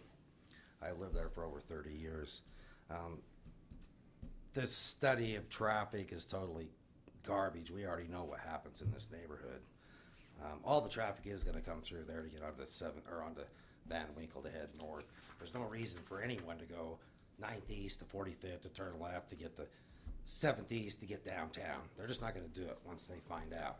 As far as the Ivy Place, it's like they say, yes, that does crowd up. There's just no way that you're going to get anybody out that thing because it's going to be crowded.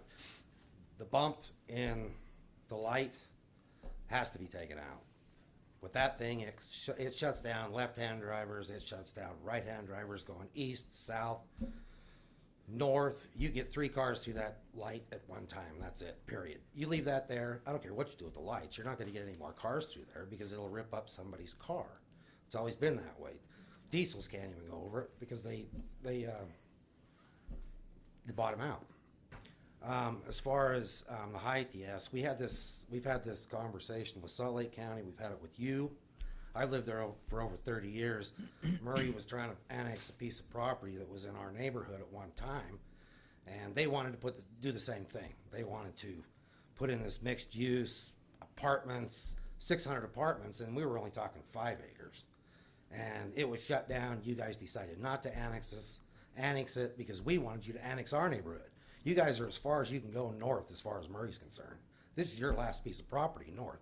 And as far as development anywhere more around there, there's no more development property to develop. Everything's there now.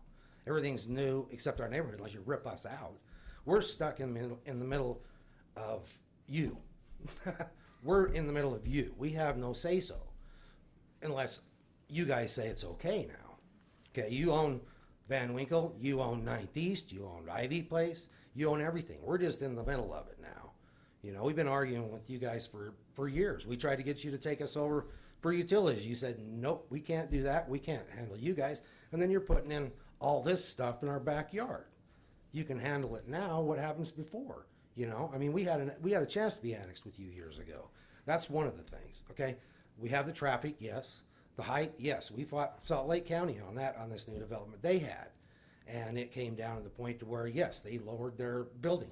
They lowered their buildings from 4-story houses to 3-story houses on the east side, 2 stories, or 1-story, single story on the west side adjacent to the people that live along that fence line.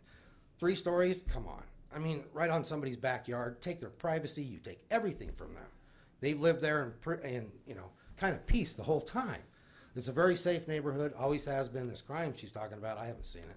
I know there's a lot of bums hanging around over in Walmart, but as far as that, kids are there now. There's a lot more kids moving in there, a lot of younger families because the older ones are moving out. The traffic's coming through there. That's just the way it is. We know that because of Christmas time. Christmas time when Kmart and Walmart has their sales, they come through our neighborhood. That's what they do. You know they're there. Most of them, a lot of them come down and get stuck in the circle and turn right around and go back the other way. But they're trying to get out. Your time's just about up. What else is there? Oh, there's a lot. We're not against this. I mean, we know it's going to happen. I mean, it's just one of those things, and it's probably a good thing for us. Parking, yes, definitely is going to be a problem. I mean, I don't understand how Ivy Place is saying this is going to be a good thing for them, because The parking lot now has been used for overflow parking for all of those people in Ivy Place for the last 35 years. Now you're going to take up that parking lot and you're going to have all these businesses fighting each other for a parking spot. And I'll tell you right now, the Leprechaun is going to take up the whole row, and then the rest of the businesses are going to be going, what is this? You know, and then everybody's going to be putting signs out in front of their business going, this is ours, you know. And guess how many they get? You look at the study on the front of that face of those buildings there where the Leprechaun's at, how many spaces of parking there is for each business. Now, if you take away that overflow parking, it's gone. And you're going to have people fighting over that, okay? There's just not going to be any. Foot traffic, yes, we would like to walk there. We'd like to keep that open. That roundabout, I've worked for the Forest Service and the fire department areas. You try and get a type 1 ladder truck through that roundabout. That's why they're thinking of reducing the sizes for the fire department. Right, because see, it can't come in from Van Winkle. That's too short because they cut us off there. They cut that light off. We used to be able to turn left there.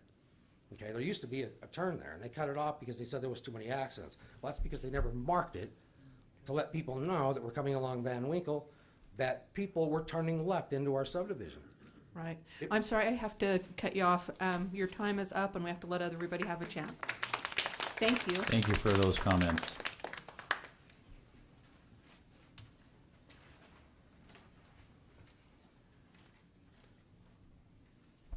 I'm Wendy Fakery. I live at 4705 Green Valley Drive. And I haven't heard all the comments tonight, so I apologize if I'm repeating something, but I share many of the same concerns.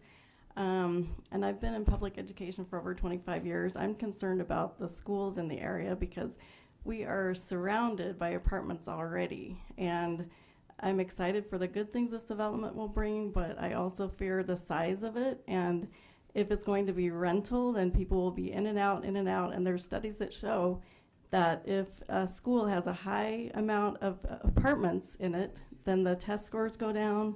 The home values for the people that attend that school will also be reduced. And so that's my concern. Thank you. Thank you.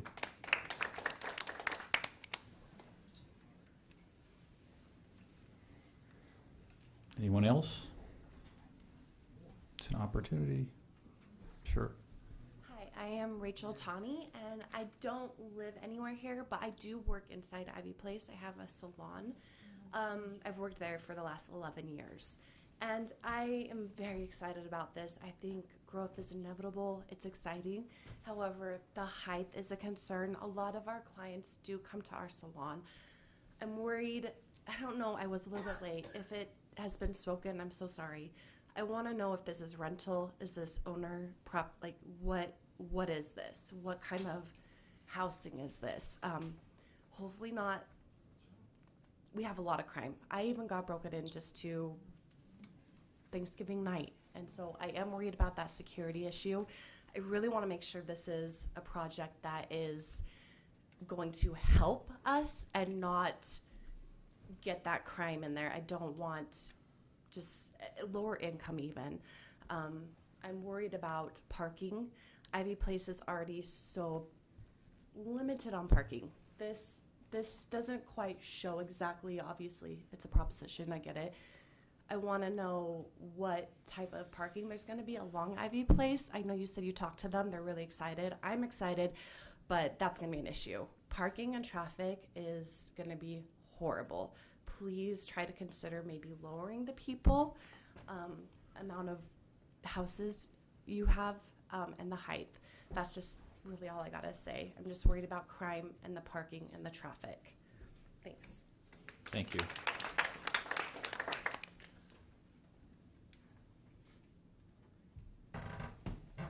Anyone else? We have a lot of time left. All right. Pardon me? All right. Well, thank you for all of those comments, excellent comments. So we will close the public comment period, and I think we've all taken a few notes, and we'll ask Jared to come back up to the podium, and we'll kind of go down your list of questions for you and see if we can answer all of those. Can I ask one question for clarification? Yes. So Jared, when the applicant stood up, he mentioned a roadway from this site to Van Winkle, which I had not heard of before. The route through Ivy Place. The existing route that goes out really to 900 East? Through, A no, new. out to Van Winkle through Ivy Place. A new route through It's to Van not new, it's existing. It exists. Oh, behind the bank that way? Okay. So that's, Well, that's why I need clarification to understand. It So goes that- back behind the bank. Out. All right, Jared, would you like to part of the take a shot at this? Part of the applicant's comments that I think you're hearing is that this access staying open also keeps an access through Ivy Place or into Ivy Place open as well. So Nothing new we down wanted there. to, part of our mixed use ordinance asked for consideration of access to adjacent existing developments and future developments, and that's why we want to see that access remain open as well. And that kind of helps the project as well as Ivy Place there, as was mentioned. I'm trying to think the best way to address all these because there was a lot of comments. Let me start with a couple of things I think that maybe we can take together. Sewer was mentioned again a couple of times. Again, this is Mount Olympus sewer. It's not Murray City sewer, so we don't have the full knowledge of that. I understand.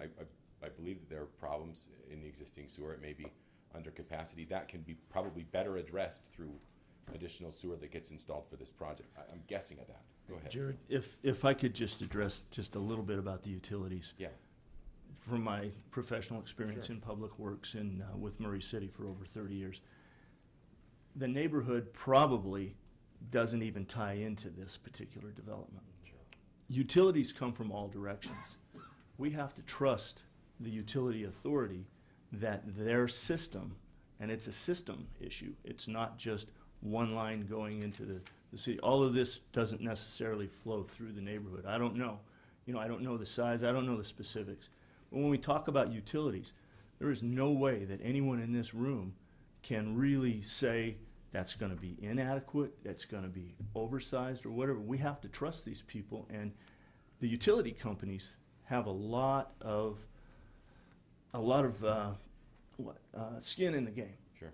If they say this is going to go, and if there are problems in those homes and the sewer company is the one that has to be responsible for that. Right. So this isn't just a carte blanche, oh yeah, we can handle it, let's move along thing. Yeah. They rely on consulting engineers and lots of things in order to make sure that water, sewer, power, gas, all of those things are taken care of.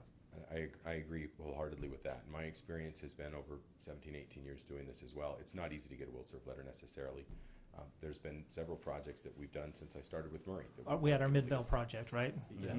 the Midvale project in the townhomes on 13th West. We had trouble getting will serve letters on all those. It took months to get the utilities that were providing those will serve letters to sign off and say, yeah, we think we'll be able to handle it at this point.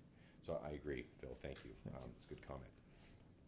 There was a lot of let's talk about traffic for just a minute, see if we can address some of those issues as well.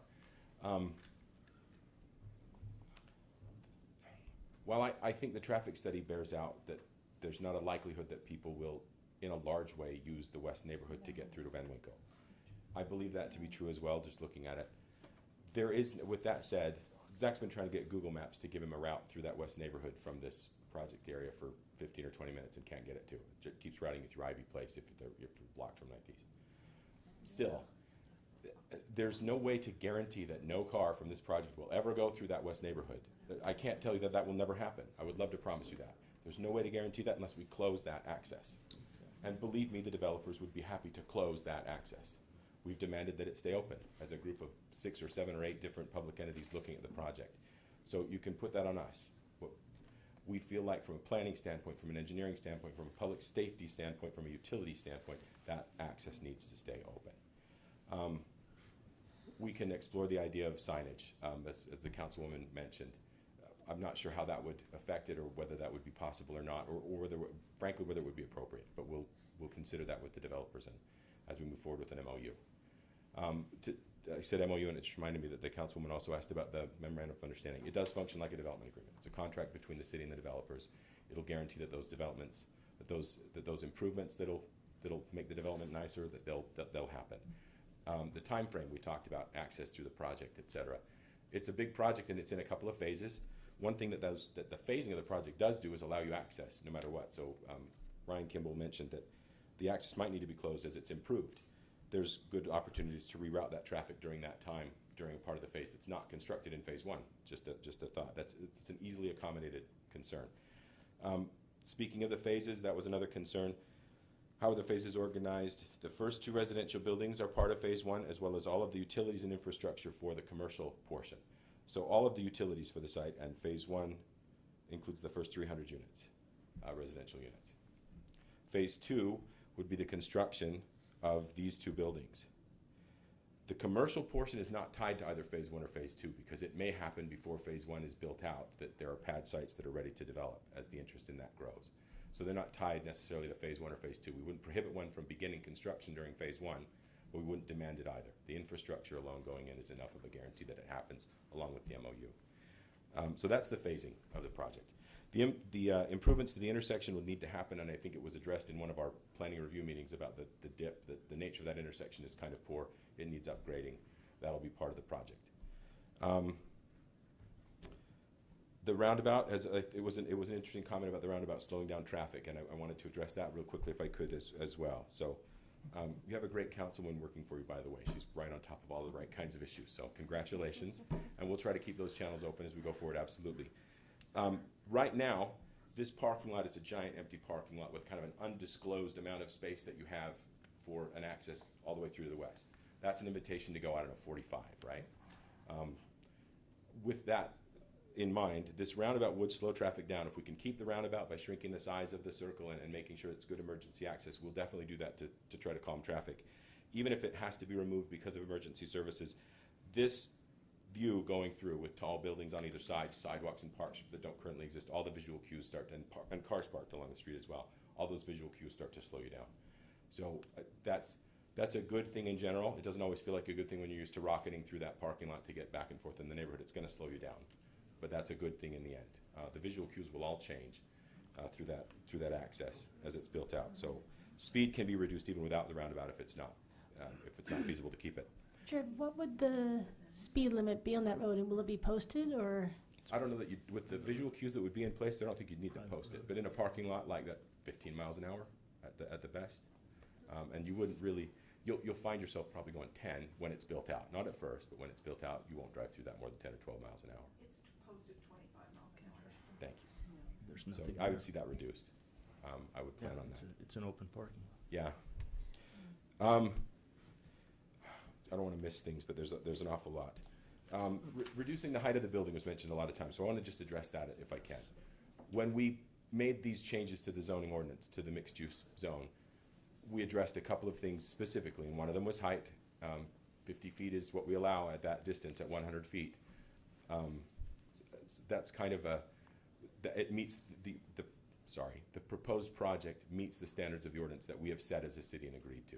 So I don't feel like I can recommend to you that it would be appropriate to reduce the height of the buildings. I know that's not the desired effect in looking at the neighborhood behind, but these are the heights that we've agreed to allow in the mixed-use zone. We've done some massing, looking at the buildings with tools that Zach's familiar with in the office, et cetera. The impacts are there, but when you look at the impact of the existing Kmart building and the distance that's increased, you do see some reduction in that impact. You won't see it till it's built, but that's we do feel confident in recommending that that height is appropriate. It's appropriate because the zoning allows it. Again, the density is allowed as we've configured it, 40 units per acre. The traffic study bears out that that density can be accommodated, as does the parking. The parking was mentioned as well. There are some additional parking spaces. The parking that's provided does slightly exceed the required parking under our code, and it is about 1.7 per unit on average. The residential parking could use there's obviously going to be some shared parking between the commercial and the residential as night falls. That happens in all these kind of mixed-use projects. 3 of my daughters live in this kind of a project. It's not hard to find a parking space when I need to go there at 6:30 or 7 at night. And their parking isn't any more than this. This is the kind of parking that we're not used to seeing. This is new development. This is the new model. It was asked, one of the residents asked about the overall parking in these household units. These are These are 3-bedroom, a few 3-bedroom, mainly 2-bedroom and 1-bedroom units. The likelihood that all of those units would have 2 or more vehicles is null. It just doesn't happen. And we've seen this in other parking projects, in other apartment projects. There won't be that, I don't foresee a parking problem. If I thought there would be a parking problem, I would have recommended to you when we amended the zoning that we increase the parking requirements more than we did. I don't want to miss any of the things either.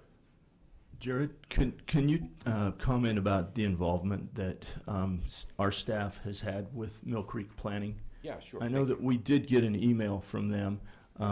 It was too late to include, in the formal package that we have. But perhaps you could summarize their comments. And there was a question as to when that involvement occurred. So that involvement began back when the zone change was approved. I don't know Tom. Tom's name was mentioned. I don't know a Tom. We've dealt, all of our communication has been with Frank Lilly, the planning director there. And I can't summarize his comments, but Zach has them on his phone if you wouldn't mind. Okay. So, and I'll let Zach do that if you'd like. Zach, is that all right? Were they going to be rentals or? Oh, let me address that real quickly as well. So, because that's another main point. Yes, this is rental product. These are rental units as they're planned. Management on site or off site? Management definitely on site. Kimball's and NICO do management on site. And with this number of units, you have pretty extensive management on site, as well as a need to keep up a lot of different improvements that are tied to commercial elements. That's significant on-site management. These, I don't want to get into too big of a discussion about rental versus ownership units for tonight, because that's an hour and a half discussion. But rental product is not what it was 15 years ago. A lot of product in this area is older rental that was done years ago at 3 stories and 2 stories. That's not what's feasible if we want to have a mixed-use project here. For a mixed-use project, we need to see the heights at 4 and 5 stories. That's just a given for the density. Rental product, we discussed this with the school district. Again, there are some concerns with people coming and going, but in the market that we have now where people cannot buy, people are staying longer in rental units, and that's demographics that, again, I don't want to have an hour and a half discussion about, but the demographics are changing, and rental units are not used as transient units as much anymore. So you'll start to see these that market change. rate? Are these like market rate rental units? Market rate rental units. And the market is fairly expensive. Which that means it's not identified as low income. Right. Or It has not been to this point, but I do want to caution you about that. If this were for the sake of total transparency, if this had a low income component, I would still support it, probably more stringently. We need affordable housing, not just in Murray, not just in Mill Creek, not just in Utah. I guess because you said that, then maybe we should clarify that definition, because sometimes in some of the definitions, I'm low income. Right. It's not hard to meet 85. It's hard to get past 85% of the median income. 85% of the median income? That's low income. And the median income in this part of Murray is $68,000 at this point. So, I don't know, do the math. It's not median income and low income apartments. That shouldn't be a consideration of the Planning Commission, unless we're supporting a project because we need to increase our ability to provide affordable income housing for people that are coming up. A lot of the residents in this neighborhood have owned their homes for years and years. November 21st was the first contact? Or? Oh, right, okay. So the notice was given to Mill Creek Planning November 21st. For this project, not for the change of... For this project, correct. And Thank then yeah. So I'll let Zach summarize. Unless you have other questions right now, I'll let Zach summarize. I have 2 more. So one comment was, can the city in any way or the developer indemnify the residents and their concerns? Not to my knowledge, no. No one can no. Frankly, no. So, and also, could you just touch on crime a little bit as far as concerns with crime in the neighborhood, perhaps on either side of 900 East? Sure.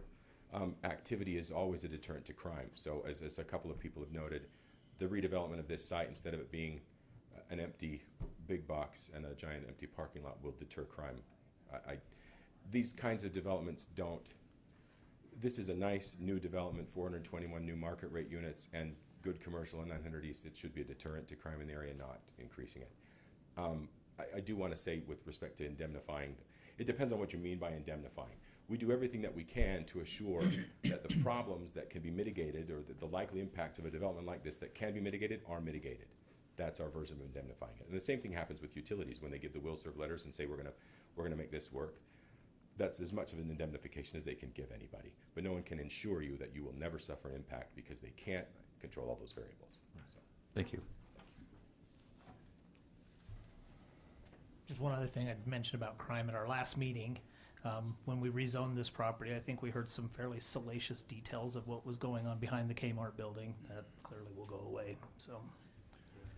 I'd also like to mention the school issue was brought up by the lady that's the school teacher, and this development will feed into Murray City Schools, and they have examined the plan for this. They've seen the density, the size of the apartments. They essentially, Jared, they count bedrooms instead of units, and they have indicated that they can handle this with their existing school setup. There could be crossover to the Granite District with this project, though, correct?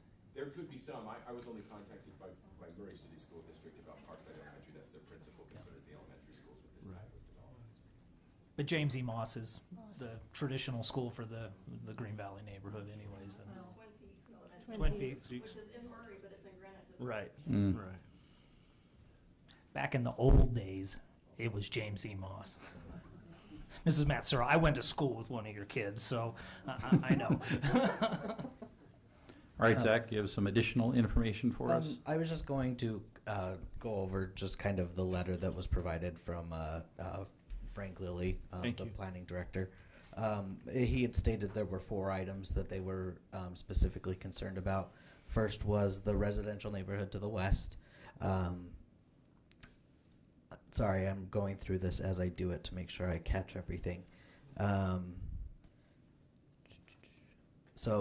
He does state that the access be preserved in perpetuity and formalized through either through some sort of either access agreement or which would be addressed in the memorandum of understanding.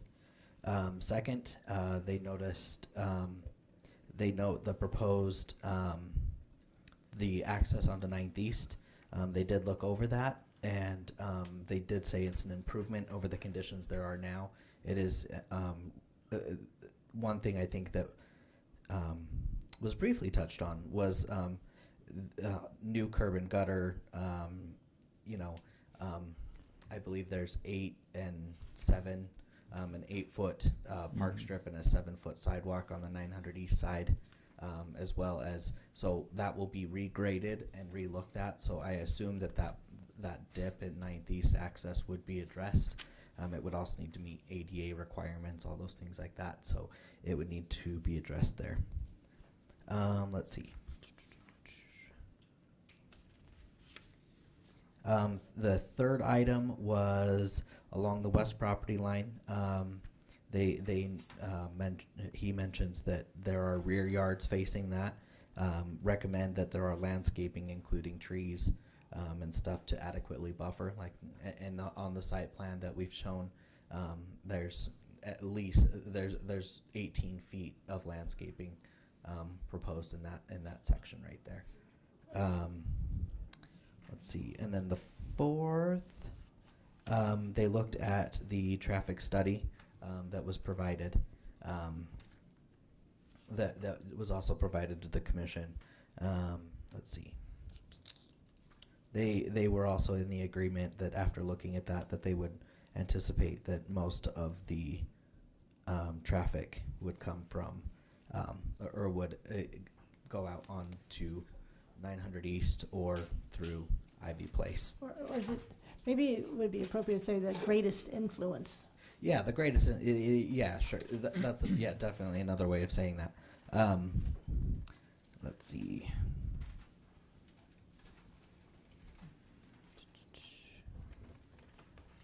And other than that, that's pretty much what he had said in summary. Thank you. Sorry, very that much. kind of just No. stumbled through that No, as I thank was you. We caught read you through it again. kind of cold turkey on that. So thank you.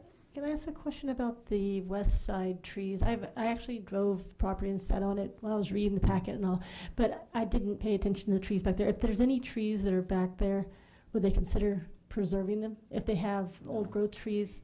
I don't think there are any trees on the Kmart No. site. They're all in the neighborhoods, What we could lots. assure would be that the neighborhood trees would be impacted by there are ways to make sure that when you're installing that masonry wall, we don't impact those trees. Or So, do our best to not impact? because they're doing a lot right now, and you don't want to lose that kind of buffer that already exists and's been growing for 30 or 40 years. Can I ask them a question? You may ask a question. I'd like to know when you used Google Maps last to exit your neighborhood, or if you just explored your own neighborhood and found your own routes out and then started using those. The assertion, I guess that what I would say is that the assertion was that people coming into this neighborhood would start to use that as a way to get out. Right.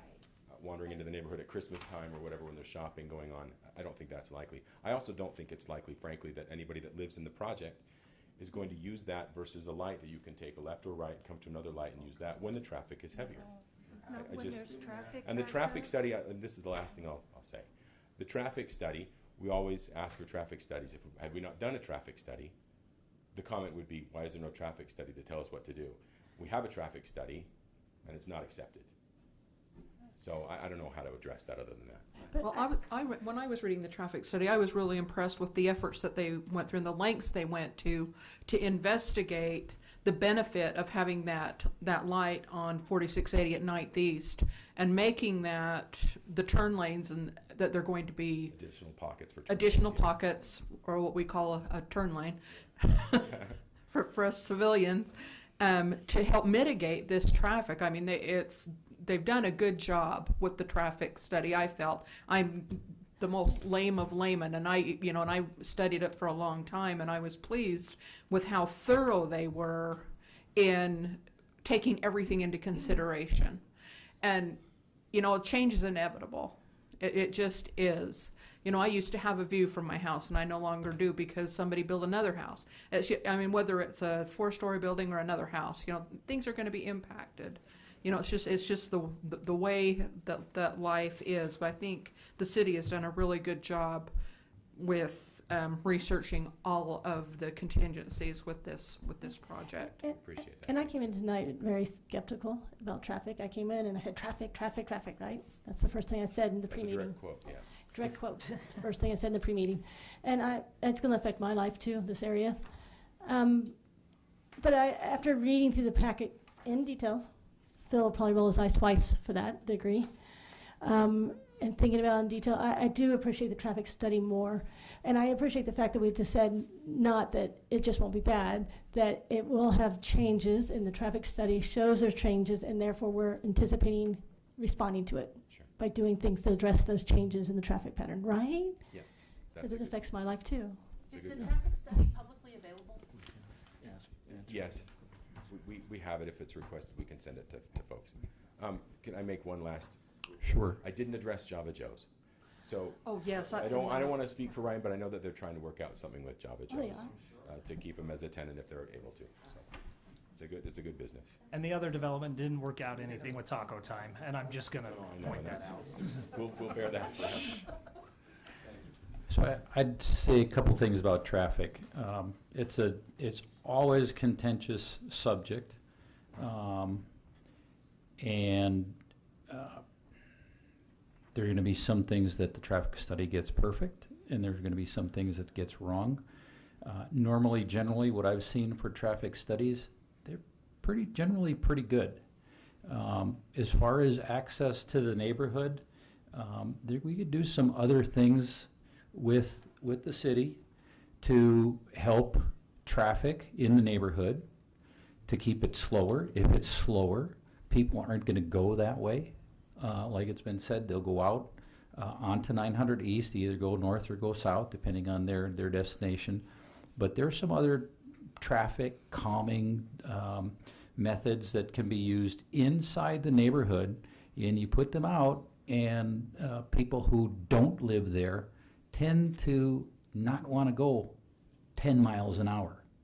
for whatever reason, safety for children, just the fact that it's a residential neighborhood, not a through street. So there are some other things that can be done should, in fact, it become more of an issue. And I'm not saying that it isn't or that it is going to be. We all try to find the easiest way out of wherever we live to a bigger arterial and get our way to our destination. So regardless, even of any kind of development here, the neighborhood could be adjusted, or the street in the neighborhood could be adjusted to facilitate less traffic or to disincentivize people from driving on those streets. Ned, and if I could make a point, that street is Mill Creek City property. Correct. We cannot mandate these adjustments Ned's talking about, but your city should be able to listen to you and do traffic. You can do traffic counts. There's multiple ways that they can become involved to help you as well. Murray City can't come in there and do any of this. Once that street goes into the neighborhood and leaves this development pad, it is Mill Creek City. Good, great clarification on that. Thank you. All right, commissioners, other comments, discussions? Can I just make some general comments? Absolutely. I think in general, this is a high-quality development that they're proposing here. They're not coming in and doing fly-by-night construction. This is concrete. This is steel. This is a big investment on the part of the builder. They're not trying to just slam in anybody that can rent from them, because not everybody can afford to live in this type of development.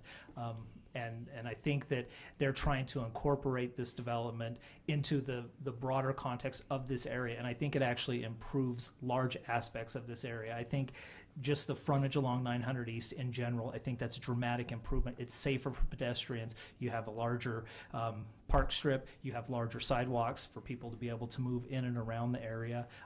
They have a sidewalk network that is going to incorporate both into the neighborhood and into the greater neighborhood along 900 East. I really appreciate that about the project.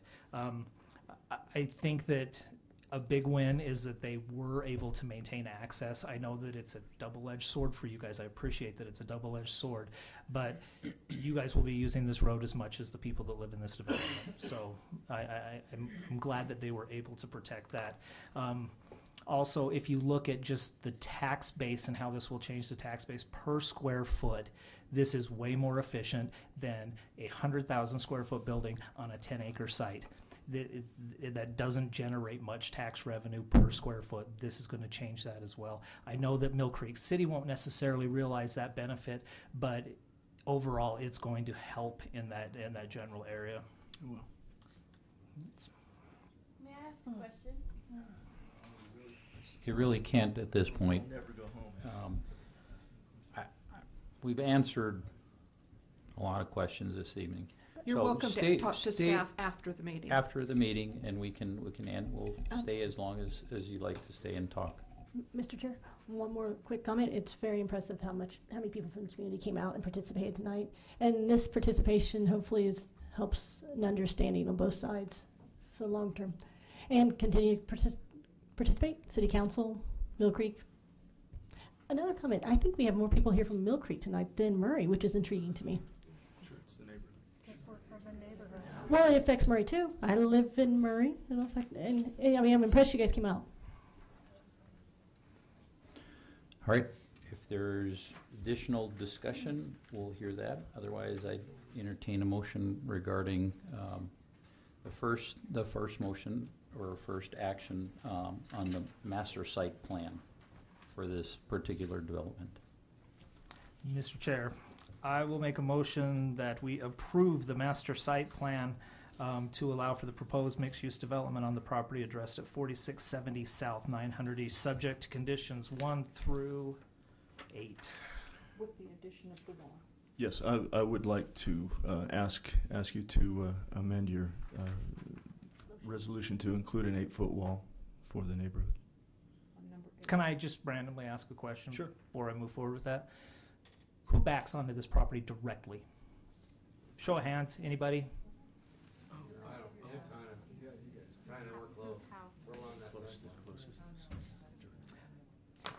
I did, in the conversation, I did only hear one person mention the 8-foot fence. I'm not opposed to the 8-foot fence. I'm not opposed to the 8-foot fence. I don't think it is gonna help with the second, third, fourth stories of this building in any way, shape, or form.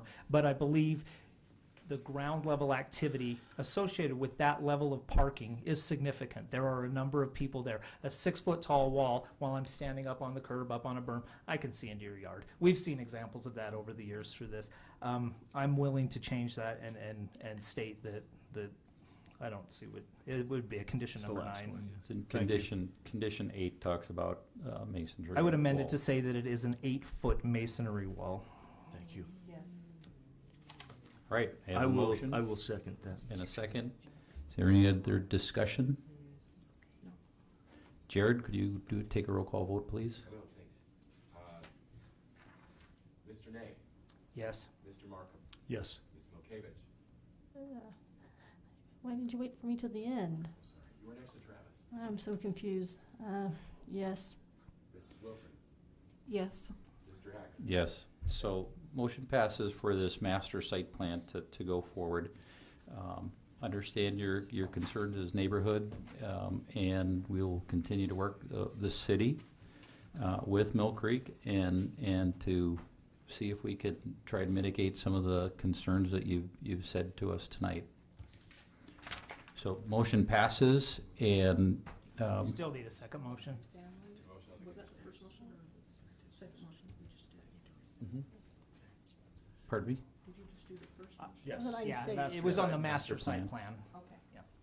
So the second one is regarding the conditional use permit for this particular site. Mr. Chairman, I would like to make a motion that the Murray City Planning Commission approve a conditional use permit to allow the proposed mixed-use development on the property addressed 4670 South, 900 East, subject to conditions 1 through 8 as presented to us this evening, with number 8 reading an 8-foot masonry wall. Right. A motion, is there a second? I'll second. An additional discussion? Jared, could you call the vote, please? Mr. Markham? Yes. Mr. Nay? Yes. Ms. Milkevich? I just want to say I personally am disappointed in the density, but that's just my personal feelings. So, yes. Ms. Wilson? Yes. Thank you. And the chairman votes yes also. Mr. Hacker, sorry. I vote yes. All right, motion passes. He has a gavel. So again, we greatly appreciate all of your comments. They did not go unheard. I guarantee you that. This commission all lives in Murray and are concerned about the neighborhoods, particularly those places in the cities that have common borders with our other neighbor cities. And again, I'll guarantee you that this city, Murray, will continue to coordinate with Mill Creek on this particular project and other projects that come up along our borders. So thank you for participating tonight, and if you want to stay after, this is our last business item other than just asking if there is any other business. So we'll stay and answer your question if you'd like to stay after we close the meeting. Okay, so Zach, is there any other business? yes, just real quick. I know I polled you all to make sure. Are you guys all still able to meet for the 19th? I have a single Yes. item. I'm gonna shoot for a record again. So yes. So just clarifying, making sure you all are gonna be able to make it for the 19th. I know that's getting really close to Christmas, and then also gauging the one after that is the 2nd of January.